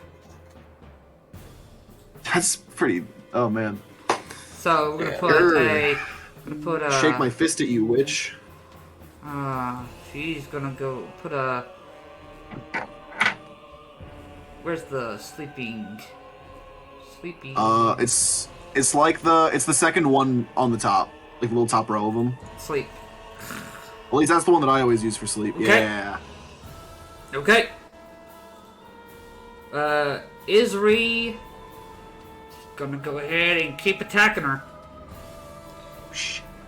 I have favorite foe. Does hit for 6 damage. Then he's gonna go ahead and bonus action unarmed strike. Does hit for 2 points of bludgeoning damage. Aaron's gonna go ahead. Let's look at Aaron's sheet here. He might have something here. He's gonna go. Actually, he does. He's gonna do this. He's gonna do Booming Blade. So let's see. Make a longsword attack. That was a longbow. There we go. That unfortunately misses. Ismar's gonna go ahead and make 2 attacks.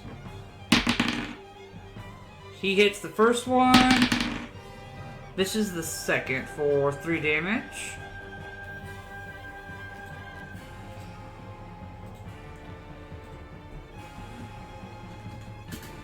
Okay, Core with Ingrid on deck.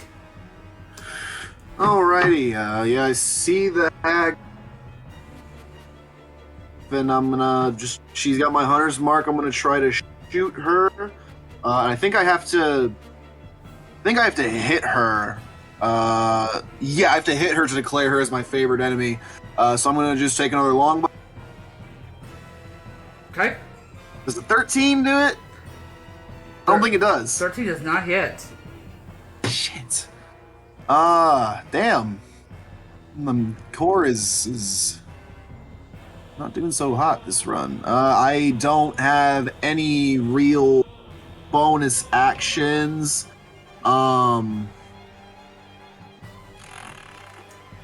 Yikers. I guess I'll move. Can I move where I'm like like over here, so I'm like under the stair, like out of sight? Yeah, you can move like under. You can like put yourself back on, like the bottom part of the stairs. Yeah, I think I'll just like go back underneath the stairs, so I'm out of line of sight. Yeah, so you can put yourself like right here. Yeah, I'll move myself right there. I see the wizard is asleep, so on Bongo's turn, he is going to pick her up and carry her down with me. I know he'll get an attack of opportunity from her. Okay with that. I want to get her out of Missed. there. Natural 1. Nice. So yeah, he's gonna pick her up, and he can move like half his movement speed. So 5, 10. He can get to about right here with her, carrying Alexandrite. Okay. About right where? I don't know. I moved him back to the first map. He's like right here. Okay. With I don't know if you want to move. Yep. There we go. She's laid out there, out of. That's all I got. Ingrid. Alright, let's try this again. Second level, guiding bolt. Do it. 19. Yes. 19 does hit.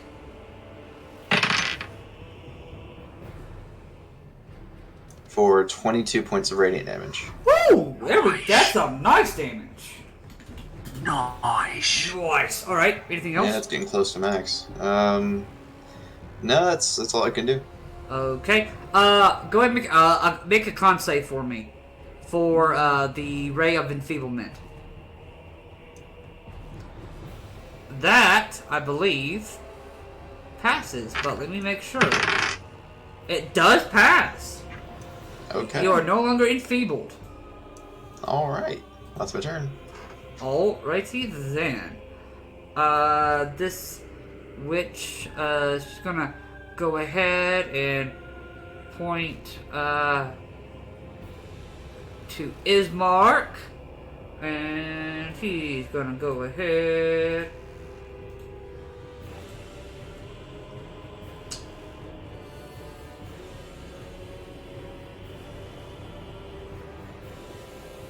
Yep, she'll do that. She's gonna go ahead and do a magic missile.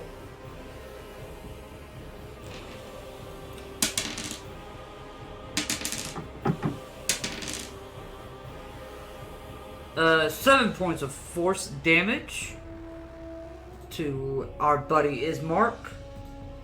Hey, leave him be. Them's fighting words. Attacking Chadmark like that. Yeah.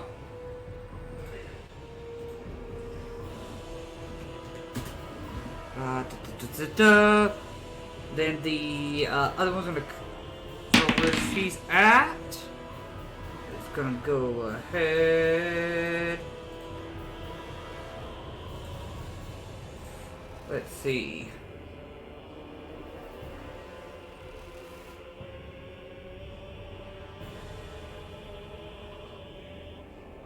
Okay.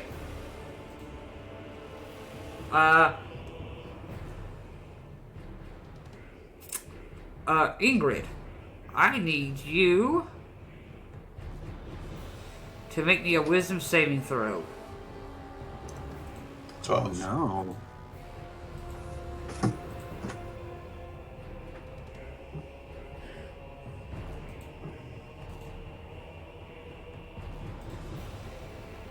DC 14. Okay, I failed. You watch as she raises her hand, and you are turned into a raven. Oh shit. Oh no! Get polymorphed? Yep. Fuck. Oh damn! They know 4th level spells. I'm scared. Oh no. Okay. Alright, I'm gone. Oh, that's a crow. And that's the dad. That's the baby too. That's not even the mama witch. Oh. Yeah, Alexandrite's out. Yeah. Can't do nothing. No. She's gonna go ahead and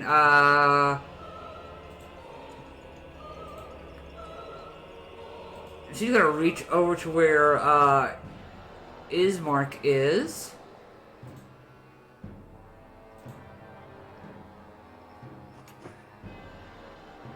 And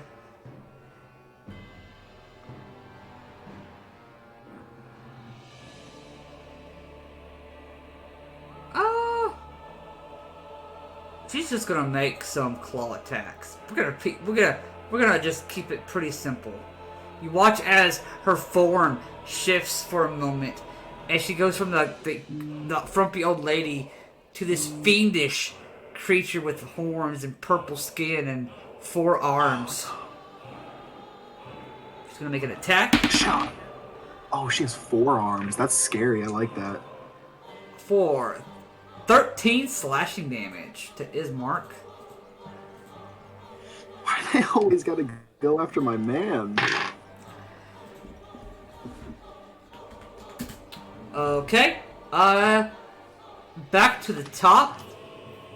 Isri did not like that, so he's gonna do another attack. That hits for another 6 points. Then he's gonna go, spend a key point for Flurry of Blows. Pop, pop. The first one missed. Second one hits for 3 bludgeoning. That's all he's gonna do. Aaron is gonna go ahead and do another longsword attack. That does hit for 4 piercing damage. And if she willingly moves with Booming Blade, she takes D8 thunder damage. Ooh, nice. Ismark is gonna go ahead.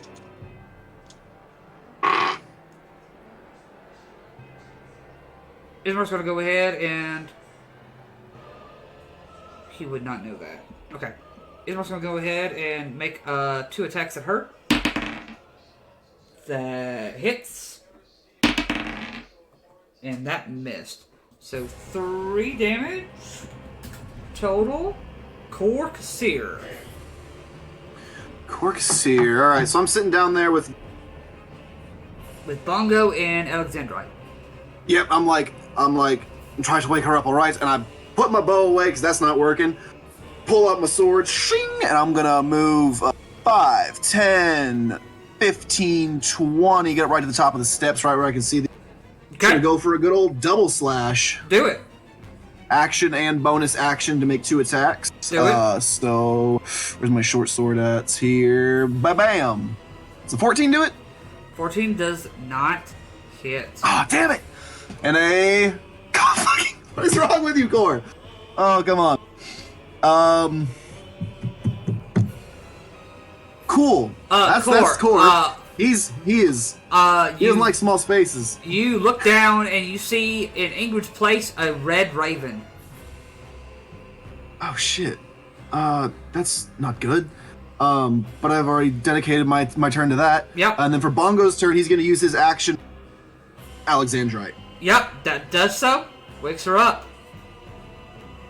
And then he is also gonna move. Use his movement to go 5, 10. He's gonna hop up here because he's a climb speed of 15. He does. 30. That's where he gets to right there. Alright. Ingrid is a raven. Do I need to make a save? I believe... Or am I just fucked? That's a good question. Let me see. I believe...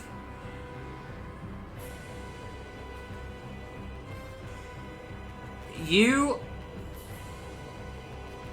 Oh, she's supposed to be... I was supposed to be making concentration checks for that. Thank you. To see if she can hold that or not. Well, you ain't making any for me. I can't seem to roll above him. Alright, let's see.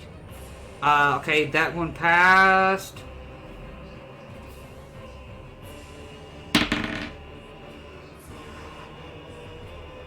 Ingrid, you are no longer a raven. As soon as like Ismark did his damage, you come back. Okay. Well, I am going to...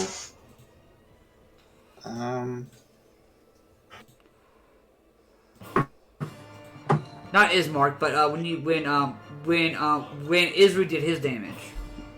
Okay. Okay, well, I'll just do a regular first level guiding bolt. Okay. Do it. 20. 20 does hit. Oh, look at that. Let me do that. Able to roll above a 5. Must be 15. nice. 15. Nice. Alright. And she's lit up like a Christmas tree. And shaped like one, too. Okay. That's my turn. Alright. The daughter is gonna go ahead. Yeah, you're a troublesome one, aren't you? She's gonna point to you, Ingrid, and she is gonna go ahead and do...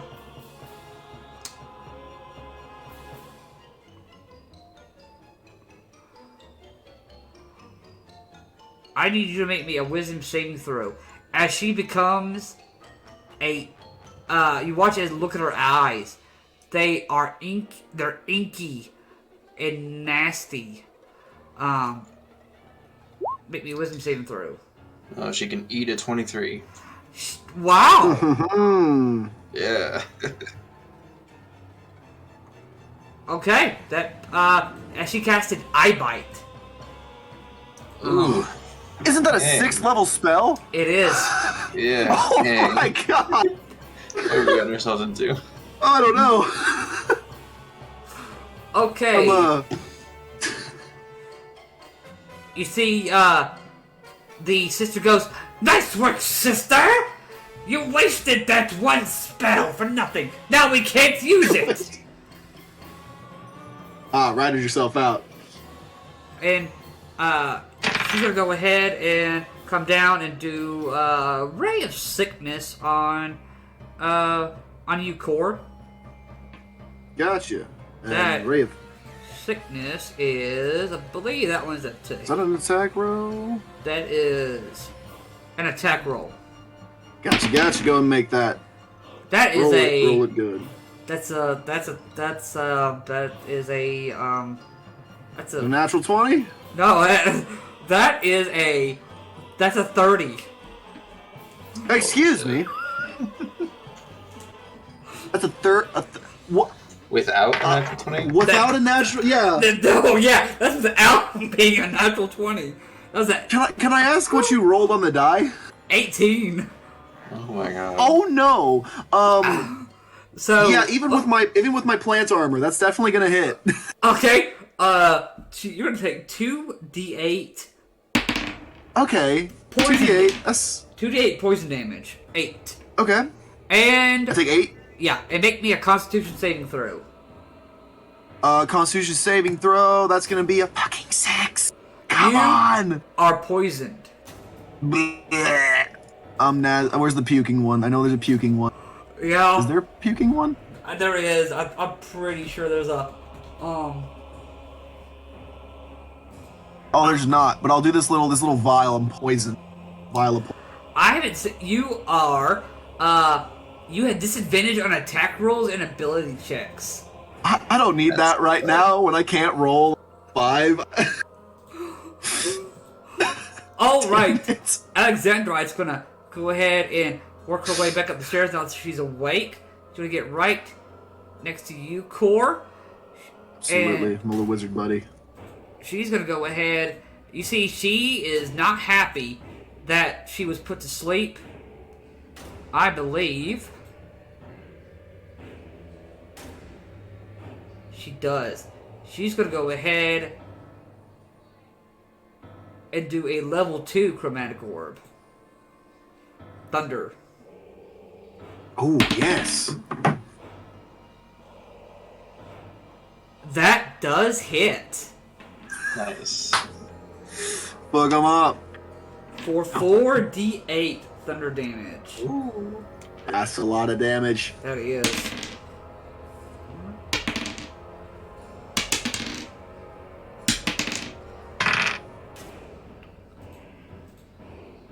You watch as she just tosses it towards Granny, and Granny gets hit, and you watch as the force just obliterates her. Oh yeah, holy shit. She You- dead?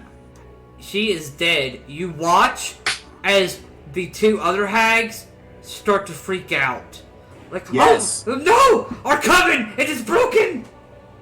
Scared bitches. It is Isri's turn. They can no longer use their coven spells. Oh, nice. So he's gonna go ahead and work his way up. Am I still poisoned if that's a concentration spell? That is not concentration. Damn it. Okay. I'm sorry. That's fine. He's gonna go ahead and make an attack. He's been rolling very well. For 6 damage and bonus action unarmed strike. That hits for 4 damage. So, yeah, he moves up to the other hags, yeah. Yep. Okay, Aaron's gonna go ahead. He's gonna get back to where you are. He's gonna pull out his longbow, Nice. feeling confident. 21 does hit for 4 piercing damage.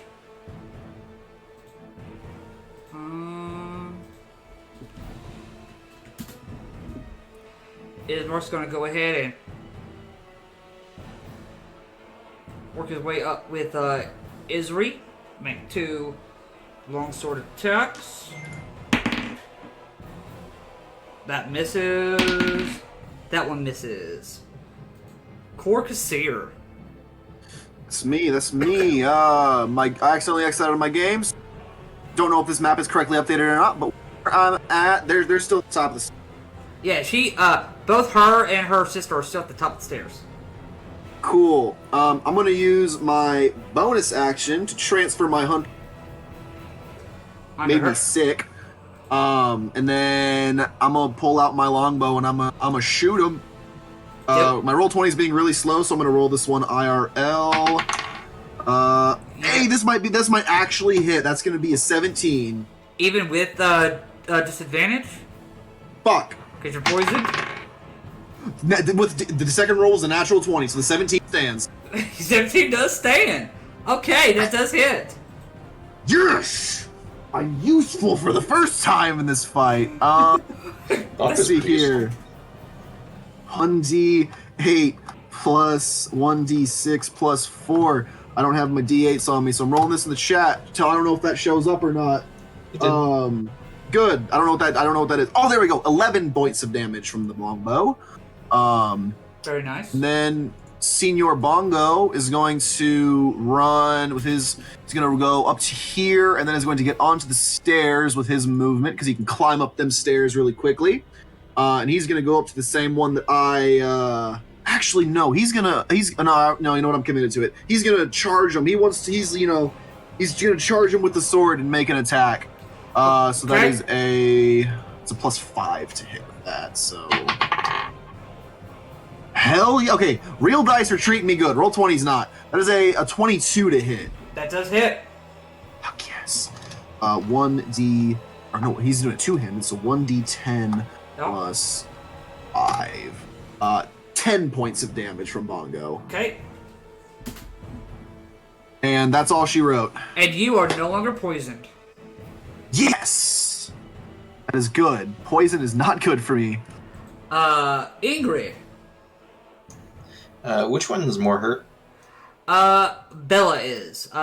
The one that's closer down the stairs, one is still at the very top, one is somewhat down. Okay, well, I'm just gonna cast another Guiding Bolt, since that's what seems the most effective. Okay, go for it. 23. Does hit. Nice. Oh, only 10 radiant. But she lights up like a Christmas tree.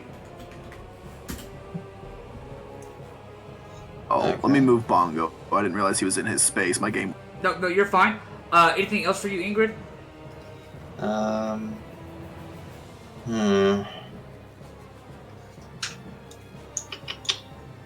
just gonna move behind Ismark, and that'll be my turn. Okay. She is gonna go ahead. She is starting to really worry. She's gonna go ahead and do another missile, this time at you, Corcusir. Bring it. You know what? I'm gonna regret saying that, but bring it.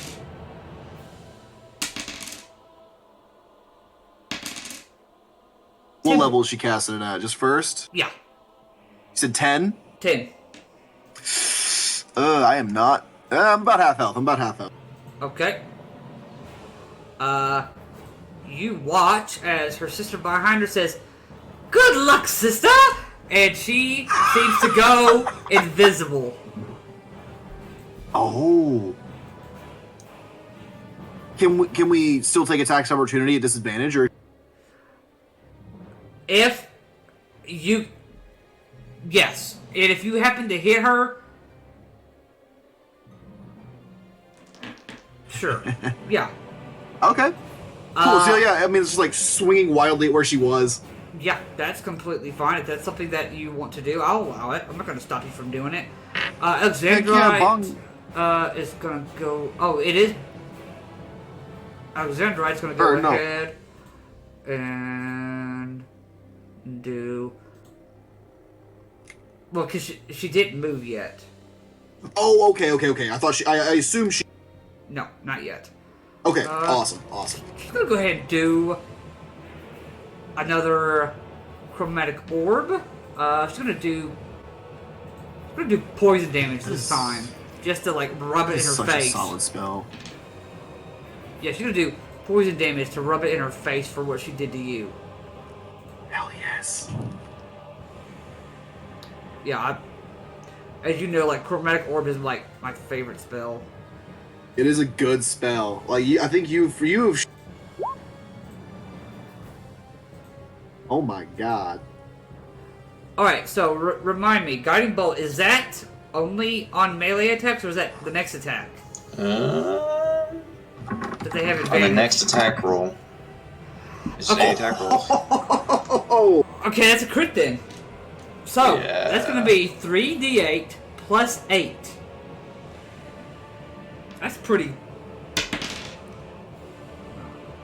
Okay, so your crit rule, if there's multiple dice, you only apply it once. Yes. Okay, good to know.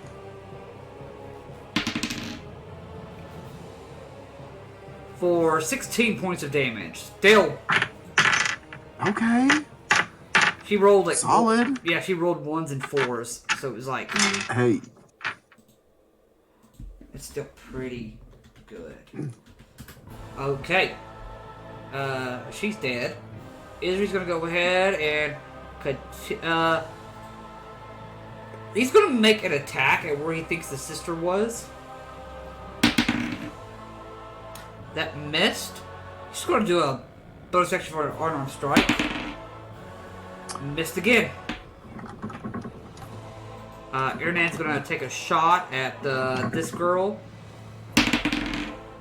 No, I'm gonna go ahead and roll, because he seems to be doing better with... Yeah, look at that. hell yeah, get that 20. 11 piercing. Oh, well, I guess that's a... So wait, so is the one that is invisible, is she the one that... Yeah, she, the one that's invisible, she's not the one that was the target. Okay, cool. So she is... The one that I Hunter's marked is still alive. Yes, the one that Johanna marked is still up. Gotcha. Ismark's gonna go ahead and make 2 attacks at the one on the stairs. That hits. That misses. 4 damage. Corcusir. That's me. So she is invisible, yes? I cannot see... You cannot see her. Cool. I think regardless, I'm going to take a shot at where she was. Okay, it will be at disadvantage. It will be at disadvantage, but you know what? If it works out, it works out. It does not work out. Cool. That's bonus. I mean, I guess I will just... I don't really have a bonus action, sadly. So I will kind of stay where I'm at. Bongo is going to try... You know what? If you'll let me do it, I think Bongo's going to try to reach out. Apple is going to, like, grab it where she... Alright, go for it, yeah. What would that be? Would that be, That would be his athletics versus her acrobatics. Do you want me to roll this at disadvantage since he cannot see her? Yes. It's going to be a natural 1. So... He grabs air. Nothing. That's alright, buddy. You'll get him next time. Yeah, that's all I got. Ingrid. Dice are not I'm nice to me gonna- today. I'm gonna shoot one that's the one that's not invisible. Okay, do it. It's another guiding bolt. Alright. 2 Oh, wait. 11s. Unfortunate. I thought one was dead. One is dead. This one right here is dead. Oh, both of the sisters are still alive? Yeah, both of the sisters are... Alright, so... Oh, one- I'm sorry. I thought Yeah. her chromatic orb killed the one. I thought you said she's dead. Yeah, this one right here. The mother's dead. Oh, okay. I misheard you. I'm sorry. Yeah, Cool. you're fine. Alright. There's only one left. She's gonna... So... Actually, can I do something real quick? Yes, you may. I'm gonna cast Healing Word on Core. Okay, it'll Oh, work, thank you yeah. so much. Kind soul. That's 7 healing. 7. That's max action. Hey, that puts me at literally 2/3. Yeah, there you go. Okay. She's gonna go ahead and attempt another sleep. Ooh. Okay, so where's my...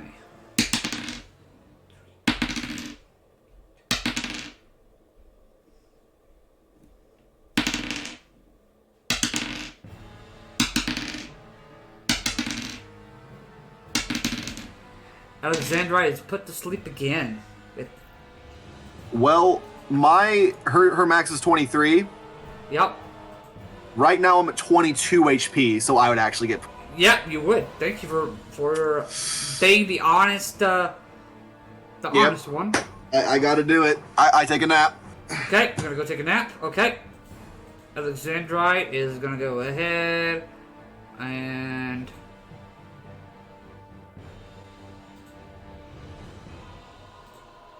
I think she's gonna do... Scorching Ray. Yes! If she does... It's such a good spell. If she gets how many? Three. Three. Yes, 3 attacks, and then each one does 2d6. The 17 does hit. So a 16 misses. Yep. For Good to know. 3 fire damage. Damn. It's okay, it's okay.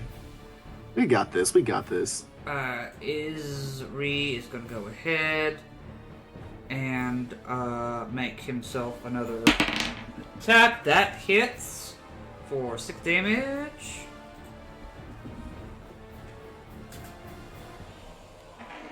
Then another unarmed strike for 2 damage. Then Aranad's gonna go ahead. He's gonna use his turn to get back here with you and wake you up. Oh, such a kind soul, thank you. I was gonna do that.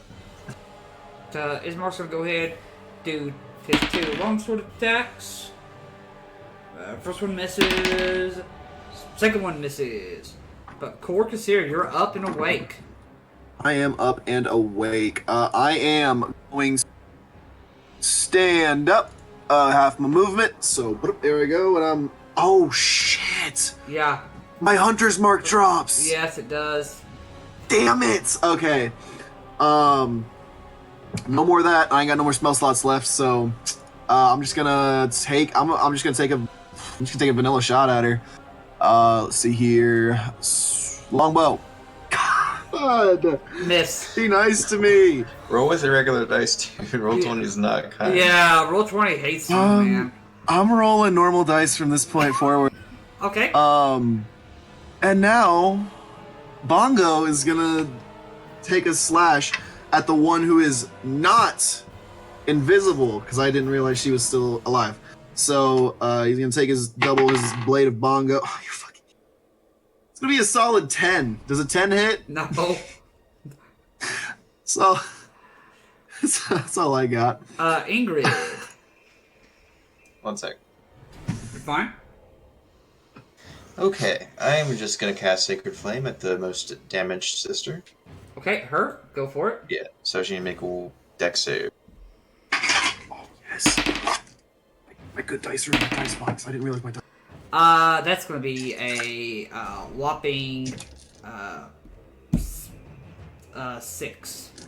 That's a fail, so she takes 3 radiant damage. Okay. Let's go. Can't wait till next level when I get 2d8 for Sacred Flame. She's gonna go ahead Next level, my Thorn Whip goes up to 2d6. and make a claw attack at Isri. Ooh, That okay, hits okay.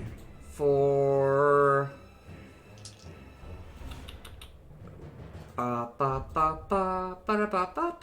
Yeah. For 13 damage. It is now Alexandrite's turn. She's gonna do another Scorching Ray. I believe that's her Yes. last spell slot. To do that. Yes! Get Oh. that natural 20. Oh, snap. Okay. So, Holy shit. 17. That's a good number. Okay, there's the damage for this one. So 7. 20 in total. Damn, that's decent damage too. Okay. Isri is gonna go ahead and continue his misses. Does another bonus action for unarmed strike. Misses. Hernan's gonna take a shot with his longbow.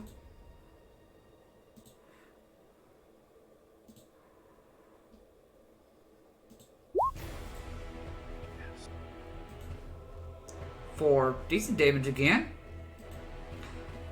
Ismark is going to go ahead and do 2 longsword attacks. First one hits. Second one hits. 6 damage. Corcusir. Cool. So, I'm gonna see if you're gonna let me do this. So since me and Bongo kind of share the same initiative, both of them at the same time, I just kind of want to swap places with Bongo, essentially. Yeah, you can let Bongo go first this time. I'm fine with that. Or no, I'm saying just for movement. I just want. You want Bongo to move first? Yeah. Yeah. I just kind of want. Yeah. That's fine. So, it's not a big deal actually. I'll just go first because it wouldn't matter. I can still that. So 5, 10 to get up where Bongo's at. Longbow ain't doing me good. Shing! Pull out the swords, and we're gonna make 2 attacks. So the first one. Oh, whoa. Okay, one of them's an 11. One of them is a 17. 17 does hit. Yes. So that is gonna be a. Oh, and when I attack her, when to declare her my favored. So that attack does 5 plus 2, so 7 points of slashing damage. Okay. And then on Bongo's turn, he's just going to move back to here, where I was. He's going to open up his little fanny pack, pull a rock, and chuck it at her head. Alright. That's going to be a dirty 20. How do you want to do it? How does... So I just, slash her, slightly in the gut, and then she just gets decked in the head with a rock. I just kind of want the rock to crack open her head a little bit, and she just dies from that. You see, Bongo goes, oh, and he chucks it Babe Ruth style. And you see her, she just collapses. And you are all officially out of combat. Yes. One sister got away. But okay, so we're all standing there. I'm gonna take a moment to collect myself. Yeah, everyone who's hurt, come to me. So I can do with a bit of healing. And I'm gonna use my last spell slot. Okay. For a prayer of healing. Oh, right. So that's 19 healing points to anyone who's hurt. All right. Hell yes, that puts me back at full.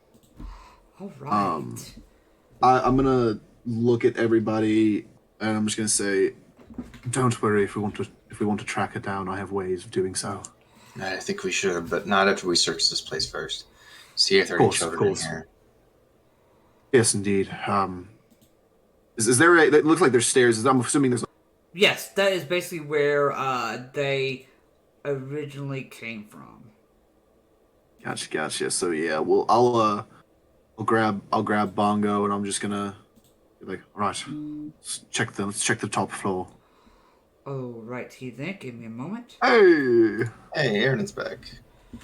Wow, there you go. Way to set it up perfectly. right, literally. That was amazing. It was amazing.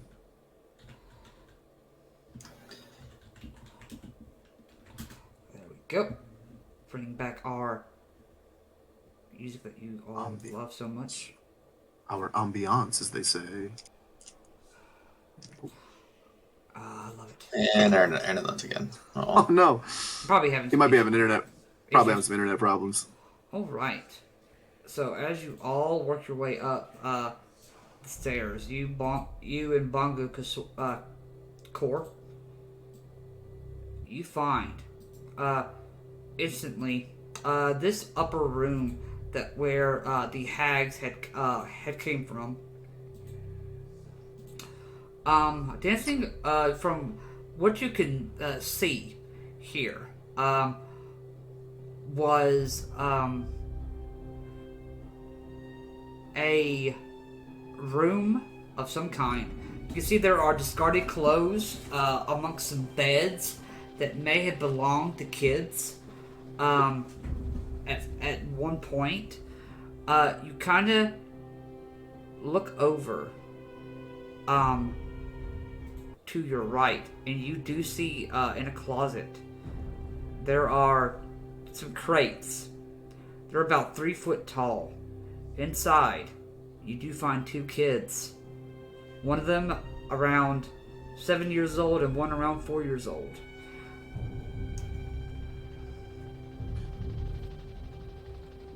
Bastards.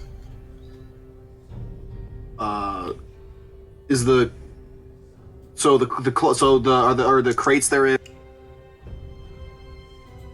Say that one more time. Are the crates they're in locked? I assume.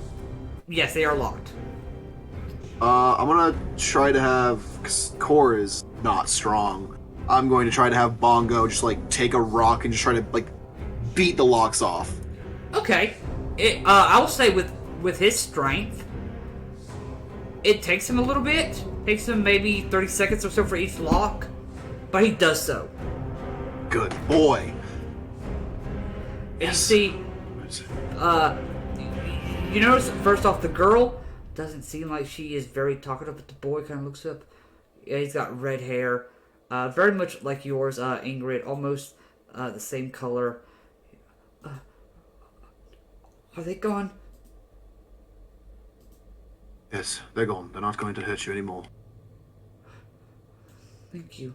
And you see he kind of crawls out and he hands up his hands to the other little girl.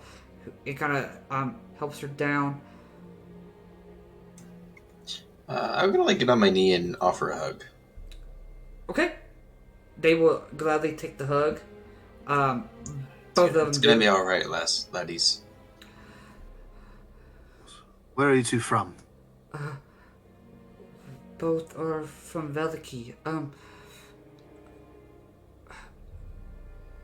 We have different parents, but we're both from Vallaki. Right. We'll get you back there safely, I promise. Yeah, I'm gonna like lift them both up and start walking down the steps. Okay. And carry them outside. Am I saying this correctly? Is that a ladder lead? Yes, you can see that there's a ladder that leads up to a trap door of some kind. I'd like to climb up the ladder, and I'd like to the attic, I guess. Okay. You climb up the ladder. Core. Mm-hmm. Give me a moment here.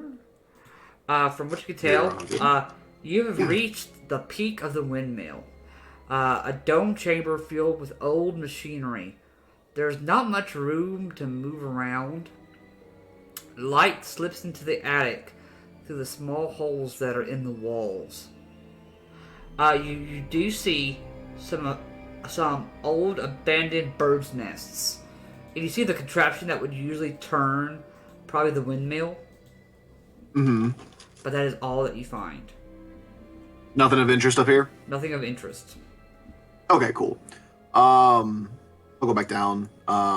Yeah, as soon as when Ingrid gets both the kids outside, I'm gonna just look around real quick. Can I find like a burlap sack of any kind? Like some type of bag? Yeah. Cool. I'm gonna grab. Here's the real question: Can I find 2 bags? Yes, you could find basically like the pillowcases. You can use. Cool. Those. That works perfectly. I'm going to Cora was raised, you always bring back proof of kill. Okay. I'm going to decapitate both of these hags that we killed. Okay. And put their heads in the bags, tie them up, nice and tight. And I just kind of want to, check them, check the whole place in general. Anything. You can tell that the children are a little malnourished. There are some marks on their body from where you can tell they may have been pricked by needles, as if, like maybe the two hags that were up here were playing and poking at them. I'm gonna healing word. Can I make a medicine check? Try to see if there are any scratches I could heal up or. Yeah. Please go ahead. All right, that's a 17 with guidance. 17 with guidance. Nice. Nothing that that causes for immediate attention besides the malnourishment, but that it is getting to be dark. As long as you guys make it make it back to Vallaki the next day, and get them some some food and water. I actually have some rations. I'll give okay. Them for sure. Yeah. Then So I have 10 rations. I'll give them each 2. Okay. Yeah. Which leave me with 6. Okay. Just for now, and then on the journey home, they got some food. Okay. And I'll give them some water for my water skin. Okay. And then can I make an investigation check for the building? Yes, you may. Cool. Guidance, investigation, 13.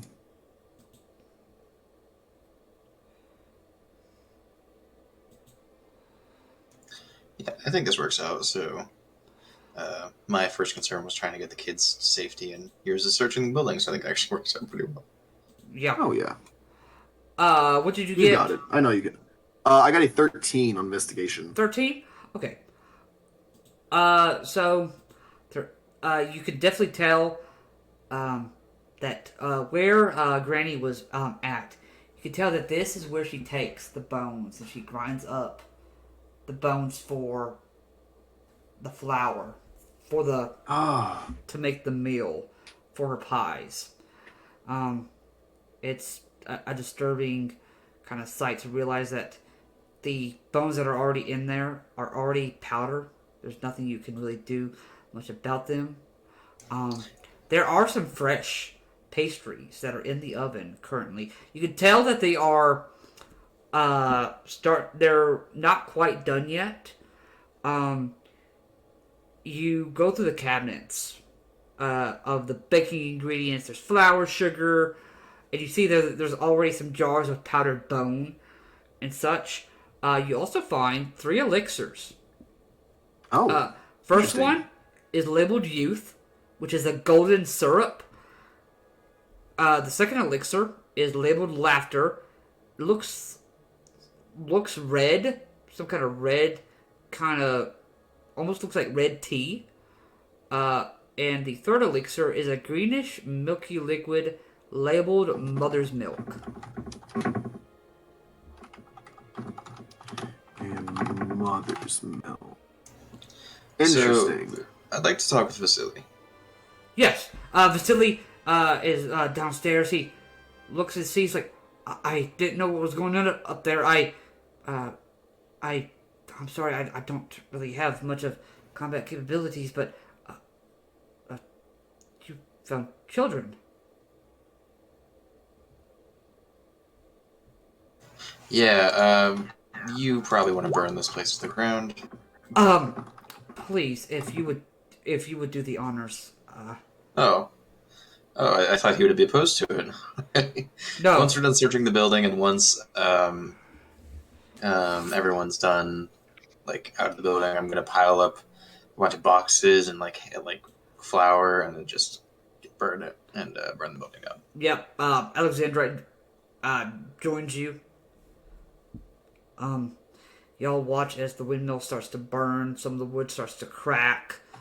You see the part of the fans of the windmill fall over to one side, and the windmill starts to slowly become nothing. And you see Vasily kind of looks at Joe's like, well, I will do something here, but once all this is done and said and taken care of, we will make something of this place. Hopefully. It is sad that this is what was happening here.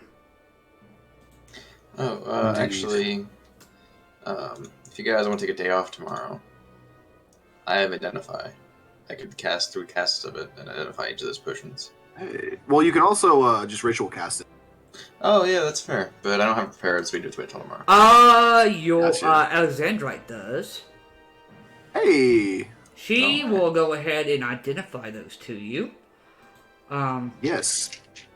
Alright, so the one labeled youth for 24 hours, the one who drinks this will appear younger and more attractive for 24 hours. Interesting. The second, the one called Laughter, is a red tea that infects whoever drinks it with called cackle fever.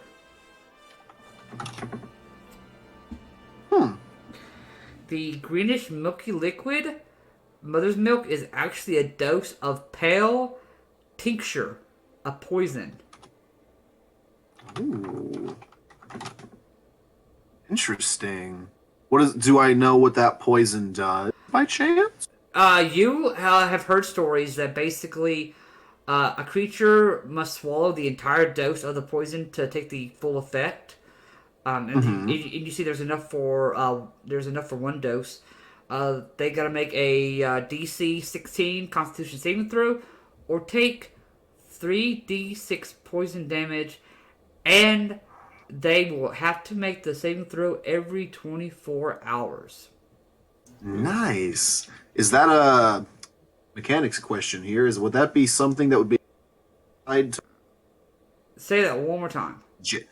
Would I be able to like coat weapons with it, or does that have to? It has to be ingested. Cool. That does. By the way, Really Aaron says he wants to play the flute and sing hymns from the book of the Morning Lord to the kids. I will make a performance check for him. Try to cheer him up. Yeah. You see that he's able... It takes him a little bit to get the tunes and the notes right, as I rolled an 8, and then I added the performance. But it's decent enough, and the attempt is enough for the kids to make them smile a little bit for what little bit of time they've had here. You see, it is getting dark. Vasily tells you, he's like, well, I didn't think it was going to be this late. We might be... excuse me. We might be able to make it to Vallaki before dark, but I'm not 100% sure. To be quite honest, I think we should start heading back. I don't like the idea of a hack in the area. No, I don't either. We can start heading back, then if we have to stay out on the road, we can. I would... Is it getting like kind of dim outside? Yeah, it's getting kind of dim. Okay, if we start heading back, just so like the hag can't follow us, my once per day, I'm gonna cast Pass Without Trace on the group. Okay. So everybody would get a +10 to stealth bonus. Okay. Yeah. Which will help since I'm, I sound like a bunch of cans walking around. That sounds okay. Because I believe, let me send Pass Without Trace to the chat. I believe it said you cannot. Did you click on this? Yes. You don't. I believe it's you don't. You can't be tracked except by magical means. Except by magical means. Okay. Sounds. All right, so I have a 24 stealth. Sorry. Core. Alexandrite also lets you know 16 stealth. the barrel that was inside that nasty liquid She, Granny probably used that for a focus to cast scrying. Oh. Interesting. Yeah, well, that's burned, so we're fine with that. Yeah. But she is going to let you know that that's basically what that was used for. She could, like, Gotcha, she gotcha. could see, like, the magical aura around her, like, oh, God, like, ugh. Ugh. So I rolled a 16 for stealth check. 16 stealth check? Okay. That's still pretty good. Yeah, 35. Yeah, okay. 35 for me, Yeah. 18 for. Alright, Mr. 35. Okay, yeah, cool. Hey. I'm just a reskinned rogue. Yeah, you're basically a reskinned rogue. That's fine. Stealth based ranger. Yeah, hey, it works. Okay. You guys So get looking at the map, we could try to cut around... through the forest. Could try to cut through the forest if the cart will allow it. You actually guys did not take the cart this time, so you guys could... Oh. I say I am a ranger of the forest. I 100. I can help us get through the Okay. with my ranger stuff. You guys... We can all move stealthily at normal pace through the forest because I'm a ranger. Okay. Yeah, what if we cut like right through here? It's probably like the shortest Okay. distance, and that'll put us. Then, as y'all do that, roll me a D100 if you would. Everyone. I got you. No. Roll me a D100 I Snoop. gotcha. Snoop. Gotcha. D100. That's gonna be a. Okay, sounds good. You see, you guys get back to Vallaki in better time than you thought, as you kind of remember a path that you saw on the road into Vallaki and behind the windmill, and you are able to traverse through, because y'all left the cart back in Vallaki. You guys didn't say you took it with you, so I assumed. Gotcha. But, which is kind of good this time. Yeah. And you guys make it to Vallaki before nightfall. Yeah. Hell yes. Yeah, I'll be carrying the kids back too. So unless Okay. they want to walk, stretch the legs. They stretch their legs most of the time. The one that wants to be carried the most is the girl. Yeah, she's like 4. Yeah, she's 4. Yeah, that makes Oh sense. wow. And you watch as y'all come back into Vallaki. What do you do as you now guys make it back into Vallaki? You see, Vasily looks at all of you. Well, I am sorry that this is not how I wanted us to spend our first day together, but I promise, it's a promise, you got me back safe, and you did a good deed. I believe the agreed payment was 50 per person? Yeah. Of course. You see, he pulls out the correct amounts of pouches. You see, he looks at Bongo. Well, for you, I had to think about something. And I found this, and I don't know if this grows often here. You see, he pulls out a yellow banana.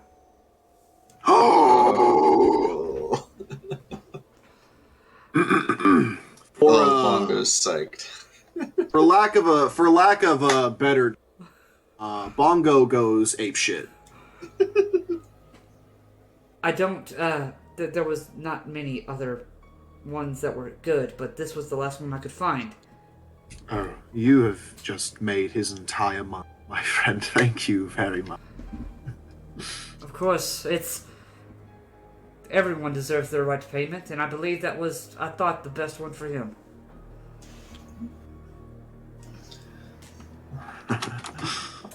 Alright, I suggest we go back to the priest. Because he probably knows who their families are. Yes. Well, you can go back to the priest. I'm going to let the people know that the threat is dealt with. Not really, there's still one hag out there. Oh, but hag without a coven is merely a nuisance. We'll track her down, don't worry. I'm gonna go back to the cathedral then. Yeah. I'm gonna head off towards the town square. Okay. So you are gonna go to the Burgermeister's mansion? Is that where you're gonna go? Or are you gonna go to the square and try to find I'm going to wherever there is. Gonna go to where what's that? I'm just going to wherever there is the most amount of make this. Okay. I don't trust the guy who's in charge of okay. at all. Okay. You then right there in the middle of the town square. Right there in the middle of the town square, I've got my 2 bloody pillowcases, one in each hand, and I try to find something to stand on to give me a little bit. Yeah, there's a statue of a very nice-looking man. You could stand on top of that. I get right up on that statue, and I hold up the 2. I have like the 2 pillowcases at my side. People of Vallaki. They kind of look at you for a moment. There's been a terrible threat amongst you for some time now. Me and my friends put an end to that. And I reach into one of the pillowcases and I pull out Granny's severed head. It is still in the form of the Night Hag form. Not the Granny form, but the fiendish form.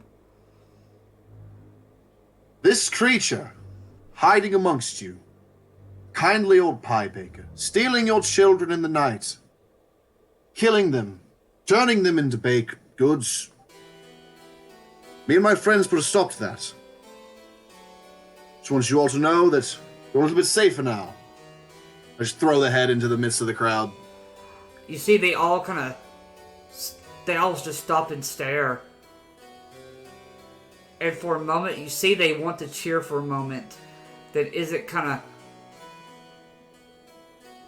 comes up. I fucking stare daggers at this little fuck. He kind of... You see, he kind of looks up at you. Not bad. Indeed. I pull out the second head and I throw it at him.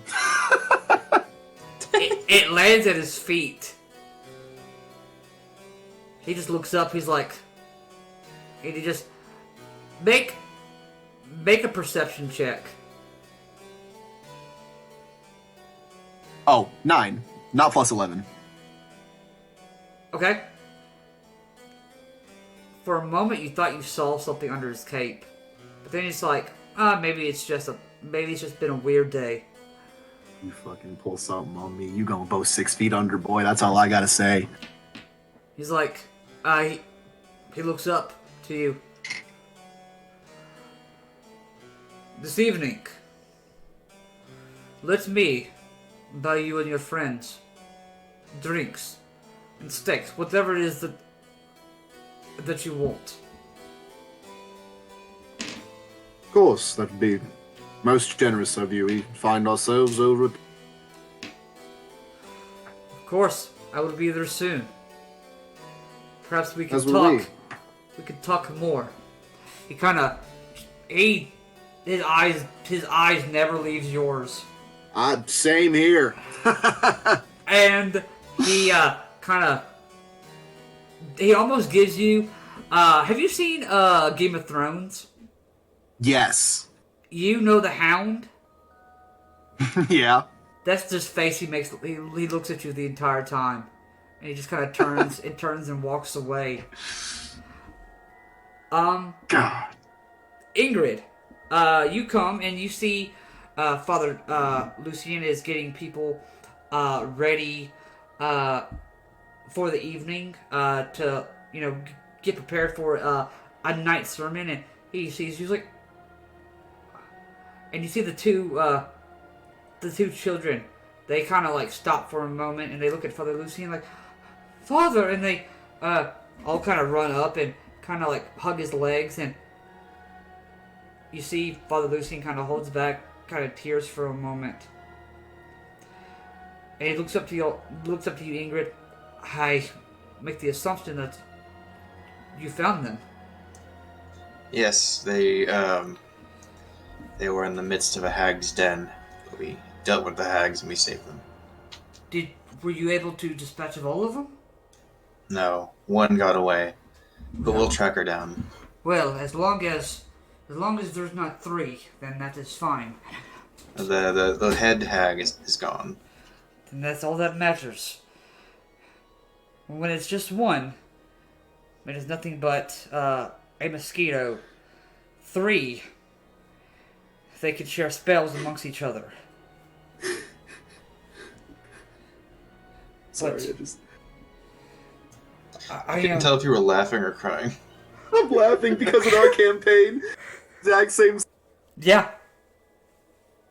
Even though I By was... the way, that's... Yeah. He's still pursuing them at level... Yeah. Yeah, exactly. It's kind of funny that, I literally did the same thing to y'all. I was like, alright, you want to play this? You want to play this dude? Fine. I think the only difference is we're actually going to go hunt this... Yeah, I think that is true, though. We've just been... Okay, look, a lot has been happening. But anyway, you see, Father Lucian looks at you, he's like, I will be honest with you. I turned in their parents, but they are welcome to stay here.